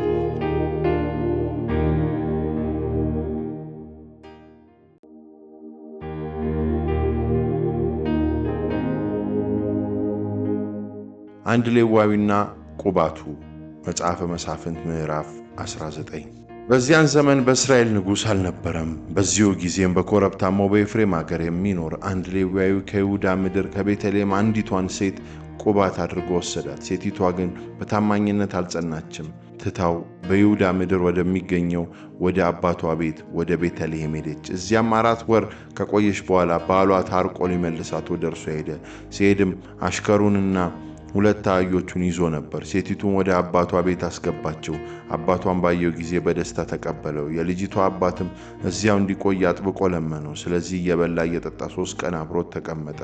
በ4ኛው ቀን ማልደው ተነሱ። እንግዳው ለመሄድ ተዘጋጀ። የልጅቷ አባት ግን እንድትበረታ እህል ቅመስ፣ ከዚያም መሄድ ትችላለህ አለው። ስለዚህም ሁለቱ ለመብላትና ለመጠጣት አብረው ተቀመጡ። የልጅቷም አባት እባክህ ዛሬም እዚሁ አድረህ ተደሰት አለው። ሰውየውም ለመሄድ ሲነሳም አማቱ እንዲያድር ለመነውና እዚያው አደረ። በ5ኛው ቀን ጠዋት ሌዋዊው ለመሄድ ሲነሳ የልጅቱ አባት ሰውነትህን አበርታ፣ ጥላው እስኪበርድም ድረስ በዚህ ይቆይ አለው። ስለዚህ ሁለቱም አብረው በሉ። ሰውየውም ከቁባቱና ከአገልጋዩ ጋር ለመሄድ በተነሳ ጊዜ የልጅቱ አባት አማቱ እነሆ ጊዜው እየመሸ ነው፣ እዚሁ እደሩ፣ ቀኑ እየተገባደደ ነው፣ እዚሁ አድራችሁ ተደሰቱ፣ ነገ ጠዋት ማልዳችሁ በመነሳት መንገዳችሁን ትሄዳላችሁ አለው። ሌዋዊ ግን በዚያች ሌሊት በዚያ ለማደር ስላልፈለገ ተነስቶ የተጫኑትን 2 አህዮቹንና ቁባቱን ይዞ ኢየሩሳሌም ወደ ተባለችው ወደ ኢያቡስ ሄደ። ወደ ኢያቡስ እንደቀረቡ ጊዜው እየመሸ ስለነበር አገልጋዩ ጌታውን እንግዲህ ወደዚህች ወደ ኢያቡሳውያን ከተማ ጎራ ብለን እንደር አለው። ጌታውም አይሆንም፣ ሕዝቧ እስራኤላዊ ወዳልሆነ ወደ ባዕድ ከተማ አንገባም፣ ወደ ጊብዓ አልፈን እንሂድ አለው። ቀጥሎም በልና ወደ ጊብዓ ወይም ወደ ራማ ለመድረስ እንሞክርና ከዚያ በአንዱ ስፍራ እናድራለን አለው። ስለዚህ መንገዳቸውን ቀጠሉ። የብንያም ነገድ ወደ ሆነችው ወደ ጊብዓ እንደደረሱም ፀሐይ ጠለቀች። ለማደርም ወደዚያው ጎራ አሉ። ሄደው በከተማይቱ አደባባይ ተቀመጡ። ሆኖም በቤቱ ለማሳደር ማንም አልተቀበላቸው ነበር። በዚያች ምሽት ከኮረብታማው ከኤፍሬም አገር መጥቶ በጊብዓ የሚኖር አንድ መጻተኛ ሽማግሌ ከእርሻ ስራው መጣ። የዚያ አገር ሰዎች ግን ብንያማውያን ነበሩ። ሽማግሌው ቀና ብሎ መንገደኛውን በከተማይቱ አደባባይ ላይ ባየው ጊዜ ከወዴት መጣ? ወዴት ትሄዳለህ? ሲል ጠየቀው። ሰውየውም እንዲህ ሲል መለሰ፣ እኛ የመጣነው ከይሁዳ ቤተልሔም ሲሆን የምንሄደው ርቆ ወደሚገኘው ወደ ኮረብታማው ኤፍሬም ሀገር ነው። ከይሁዳ ቤተልሔም ነበሩ። አሁን ወደ እግዚአብሔር ቤት እሄዳለሁ። ወደ ቤቱ የሚወስደኝ ሰው አላገኘውም። ለአህዮቻችን ገለባና ገፈራ አለን። እኛ ባሮች ለእኔም ሆነ ለገረድህ አብሮን ላለውም ወጣት እንጀራና የወይን ጠጅ ይዘናል። ሌላ ምንም ነገር አያስፈልገንም። ሽማግሌውም ኑ ግቡ፣ በቤቴ እደሩ፣ የሚያስፈልጋችሁን ሁሉ አቀርብላችኋለሁ፣ በአደባባይ ግን አትደሩ አለው። ስለዚህ ወደ ቤቱ አስገብቶ ለአህዮቹ ገፈራ ሰጣቸው። እንግዶቹም እግራቸውን ታጠቡ፣ በሉ፣ ጠጡ። በግብዣውም ላይ እየተደሰቱ ሳሉ ጥቂት የከተማይቱ ወስላቶች ቤቱን ከበቡ። በሩንም እየደበደቡ ዝሙት እንድንፈጽምበት ቤቴ የገባው ሰው አውጣው በማለት የቤቱ ባለቤት በሆነው ሽማግሌ ላይ ጮሁበት። የቤቱን ባለቤት ወደ ውጪ ወጥቶ እንዲህ አላቸው፣ የለም ወዳጆቼ፣ እንዲህ አትሁኑ። ሰውየው እንግዳዬ ስለሆነ ይህን አሳፋሪ ድርጊት አትፈጽሙ። እነሆ ድንግል የሆነች ልጄና የሰውየው ቁባት አሉ። እነርሱን አሁኑኑ ላውጣላችሁና አስነውሯቸው፣ ያሻችሁንም አድርጓቸው። በዚህ ሰው ላይ ግን እንዲህ ያለውን አሳፋሪ ድርጊት አትፈጽሙበት። ሆኖም ሰዎቹ ሊሰሙት አልፈለጉም። ስለዚህ ሌዊያዊ ቁባቱን ወደ ውጭ ያወጣላቸው። ሰዎቹም አመነዘሩባት። ሌሊቱን ሙሉ ሲፈራረቁባት አድረው ጎህ ሲቀድ ለቀቋት። በነጋም ጊዜ ሴቲቱ ጌታዋ ወዳለበት ቤት ተመልሳ ሄደች። ደጃፍ ላይ ወድቃ ፀሐይ እስክትወጣ ድረስ እዚያው ተዘረረች። ጌታዋ በጠዋት ተነስቶ በሩን በመክፈት መንገዱን ለመቀጠል ሲወጣ ቁባቱ እጇን ከደጃፉ መድረክ ላይ እንደዘረጋች ከቤቱ በራፍ ላይ ተዘራ ወድቃ አገኛት። ሌዋዊውም በይ ተነሺና እንሂድ አላት። ነገር ግን መልስ አልነበረም። ከዚያም በአህያው ላይ ከጫናት በኋላ ወደ ቤቱ ጉዞውን ቀጠለ። ቤቱ እንደደረሰ ቢላዋ አንስቶ ቁባቱን በአካሏ መገጣጠሚያዎች ላይ 12 ቦታ በመቁረጥ ወደ እስራኤል ምድር ሁሉ ሰደደ። ያየም ሁሉ እስራኤላውያን ከግብፅ ከወጡ ጀምሮ እንዲህ ያለ ነገር ከቶ አልታየም፣ አልተደረገም። ምን ማድረግ እንዳለብንም በነገሩ አስቡበት፣ ተመካከሩበት ተባባሉ።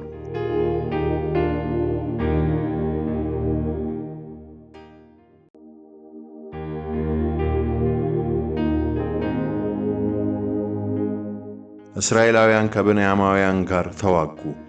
መጽሐፈ መሳፍንት ምዕራፍ 20። ከዚያም ከዳን እስከ ቤርሳቤ ያሉ እንዲሁም በገለዓድ ምድር የሚገኙ እስራኤላውያን ሁሉ እንደ አንድ ሰው ሆነው ወጡ። በምጽጳም በእግዚአብሔር ፊት ተሰበሰቡ። የእስራኤል ሕዝብ ነገዶች ሁሉ ቁጥራቸው 400,000 በሚሆን ሰይፍ በሚመዙ እግረኞች ወታደሮች በሆኑ በእግዚአብሔር ሕዝብ ጉባኤ መካከል ተገኙ። በዚህ ጊዜ ብንያማውያን እስራኤላውያን ወደ ምጽጳ መምጣታቸውን ሰሙ። ከዚያም እስራኤላውያን ይህ ክፉ ድርጊት እንዴት እንደተፈጸመ እስቲ ንገሩን ተባባሉ። ስለዚህ የተገደለችው ሴት ባል ሌዊያዊ እንዲህ ሲል መለሰ፣ እኔና ቁባቴ በዚያ ለማደር በብንያም ወደምትገኘው ወደ ጊብዓ መጣን። የጊብዓ ሰዎች በሌሊት ሊገድሉኝ ያደርኩበትን ቤት ከበቡት። ከዚያም በቁባቴ ላይ ስላመነዘሩባት ሞተች። የቁባቴንም ሬሳ ከቆራረጡ በኋላ እያንዳንዱ ቁራጭ እያንዳንዱ የእስራኤል ርስት ወዳለበት አገር ሰደዱ። ይህን ያደረጉትም ሰዎቹ በእስራኤል ዘንድ አሰቃቂና አስነዋሪ ድርጊት ስለፈጸሙ ነው። አሁንም እናንተ እስራኤላውያን ሁሉ በጉዳይ ላይ ተወያዩበት፣ ፍርዳችሁን ስጡ። ከዚያም ሕዝቡ እንደ አንድ ሰው ሆነው በመነሳት እንዲህ አሉ፣ ከእኛ ማንም ሰው ወደ ድንኳኑ አይሄድም፣ ማንኛችንም ወደ ቤታችን አንመለስም። ነገር ግን በጊብዓ ላይ የምናደርገው ይህ ነው፣ በዕጣው መሠረት እንዘምትበታለን። ከመላው የእስራኤል ነገዶች ለሰራዊቱ ስንቅ እንዲይዙ 110,000 ከ100 ከ10,000 ደግሞ 1,000 ሰው እንወስዳለን። ከዚያም ሰራዊቱ በብንያም ወደምትገኘው ጊብዓ በሚደርስበት ጊዜ ነዋሪዎቿ በእስራኤል ላይ ለፈጸሙት አስነዋሪ ድርጊት ተገቢውን ቅጣት ይሰጣቸዋል። ስለዚህ የእስራኤል ሰዎች ሁሉ እንደ አንድ ሰው ሆነው በመተባበር በከተማይቱ ላይ ዘመቱባት።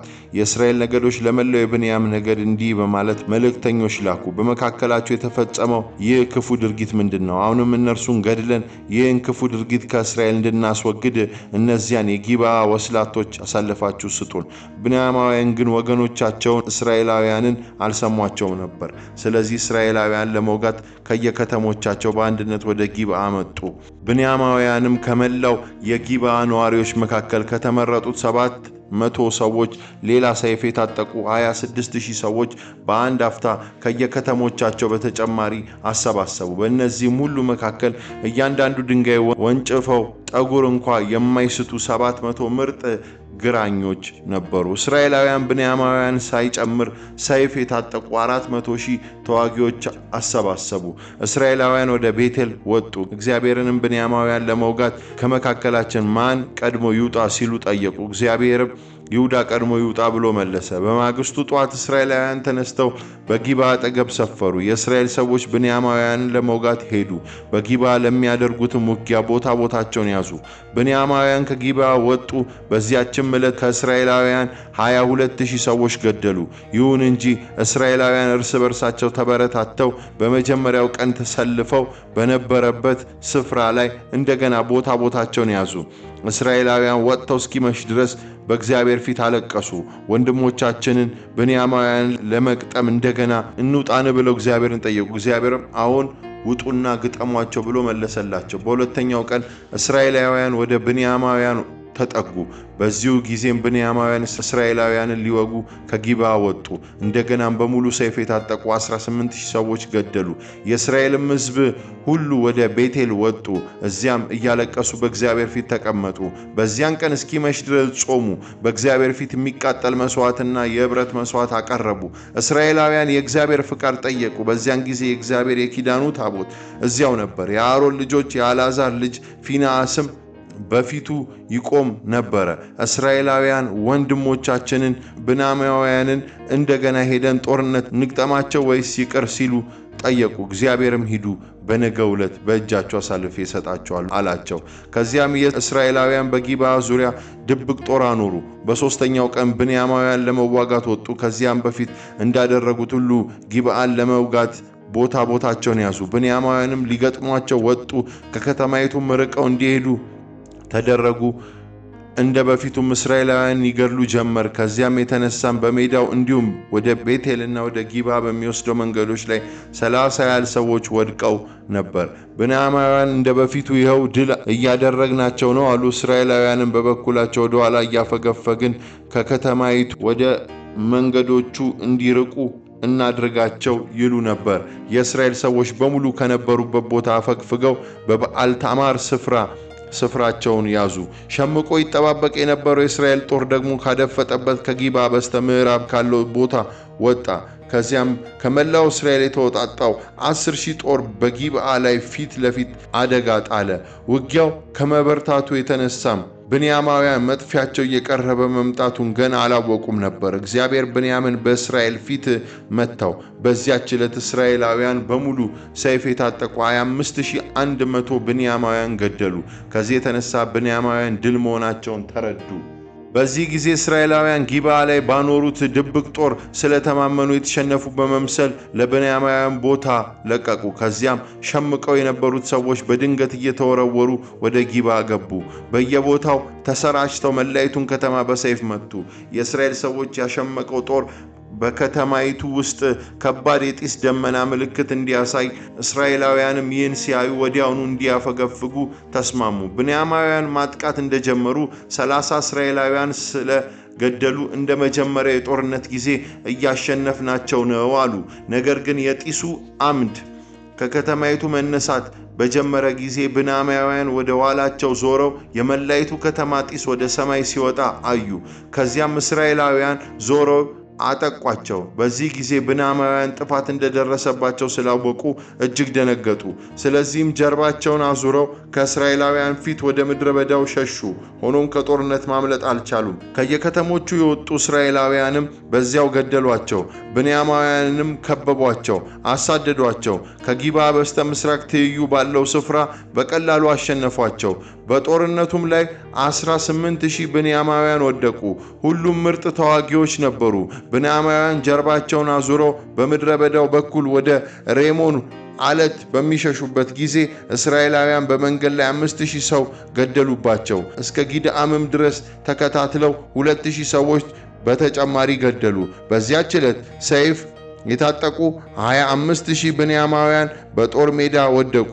ሁሉም ምርጥ ተዋጊዎች ነበሩ። ነገር ግን 600 ሰዎች ጀርባቸውን አዙረው በምድረ በዳው ውስጥ ወዳለው ወደ ሪሞን አለት ሸሹ። በዚያም 4 ወር ተቀመጡ። ከዚያም እስራኤላውያን ወደ ብንያም ምድር ተመልሰው ከተሞቻቸውን በሙሉ እንዲሁም እንስሳቱንና በዚያ ያገኙትን ሁሉ በሰይፍ መቱ። በመንገዳቸውም ያገኙትን ከተማ ሁሉ በእሳት አቃጠሉ።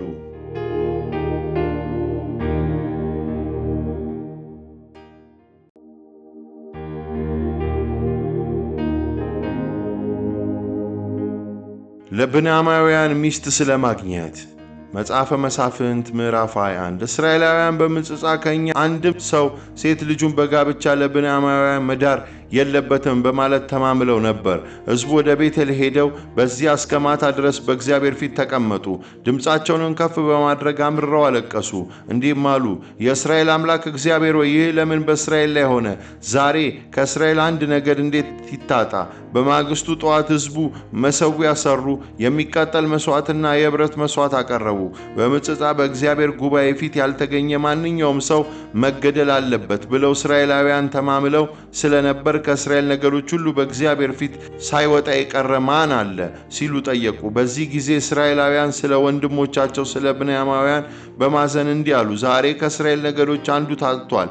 ሴቶች ልጆቻችንን በእነዚህ ብንያማውያን በጋብቻ ላንሰጥ በእግዚአብሔር ስለማልን ለተረፉት እንዴት ሚስት ልናገኝላቸው እንችላለን? ከዚያም ከእስራኤል ነገዶች ምጽጻ ላይ በእግዚአብሔር ጉባኤ ፊት ሳይወጣ የቀረ ማን ነው ሲሉ ጠየቁ። ታዲያ ከኢያቢስ ገለዓድ አንድም ሰው ለጉባኤ ወደ ሰፈሩ አለመምጣቱን ተረዱ።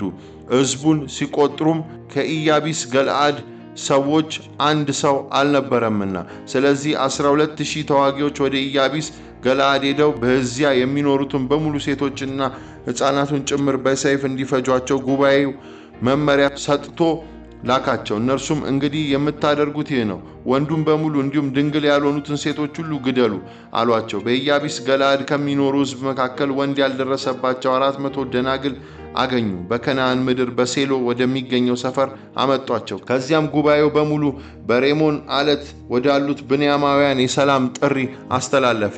ስለዚህ በዚያን ጊዜ ብንያማውያን ተመለሱ፣ ከመገደል የተረፉትንም የኢያቢስ ገለዓድ ሴቶች ሰጧቸው። ይሁን እንጂ የሴቶች ቁጥር ለሁሉም የሚበቃ አልነበረም። እግዚአብሔር በእስራኤል ነገዶች መካከል አስደንጋጭ ስብራት ስላደረገ የእግዚአብሔር ሕዝብ ለብንያማውያን አዘነ። የጉባኤውን መሪዎች እንዲህ አሉ፣ እነሆ የብንያም ሴቶች አልቀዋል። ታዲያ ለቀሩት ወንዶች ሚስት የምናገኝላቸው እንዴት ነው? በእስራኤል ነገዶች አንዱ የሆነው እንዳይጠፋ አሁን በሕይወት ያሉት ብንያማውያን ወራሽ የሚሆን ዘር ሊኖራቸው ይገባል።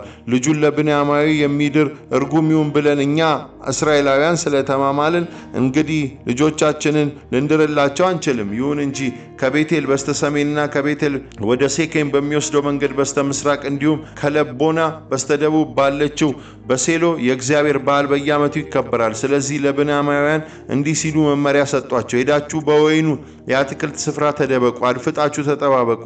የሴሎ ልጃገረዶች ለጭፈራ ወደዚያ በሚመጡበት ጊዜ ከወይኑ አትክልት ቦታ ወጥታችሁ ከልጃገረዶቹ ለየራሳችሁ ሚስት ጥለፉ። ወደ ብንያም ምድር ሂዱ። አባቶቻቸውም ሆኑ ወንድሞቻቸው ቢቃወሙ በጦርነት ጊዜ ለእያንዳንዳቸው የሚሆን ሚስቶች ስላላገኘን ነውና እነርሱም በመርዳት ምሕረት አድርጉልን። እናንተም ደግሞ ልጆቻችሁን ፈቅዳችሁ ያልዳራችሁ በመሆናችሁ በደለኞች አትሆኑም እንላቸዋለን። ብንያማውያን እንደተባባሉት አደረጉ። ልጃገረዶቹ በሚጨፍሩበትም ጊዜ እያንዳንዱ ሰው አንዳንድ እየጠለፈ ሚስት እንድትሆነው ይዞ ሄደ። ከዚያም ወደ ርስታቸው ተመለሱ። ከተሞቻቸውንም አድሰው በዚያ ኖሩ።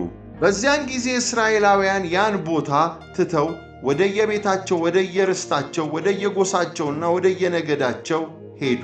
በዚያን ዘመን በእስራኤል ንጉሥ አልነበረም። እያንዳንዱም ሰው መልካም መስሎ የታየውን ያደርግ ነበር።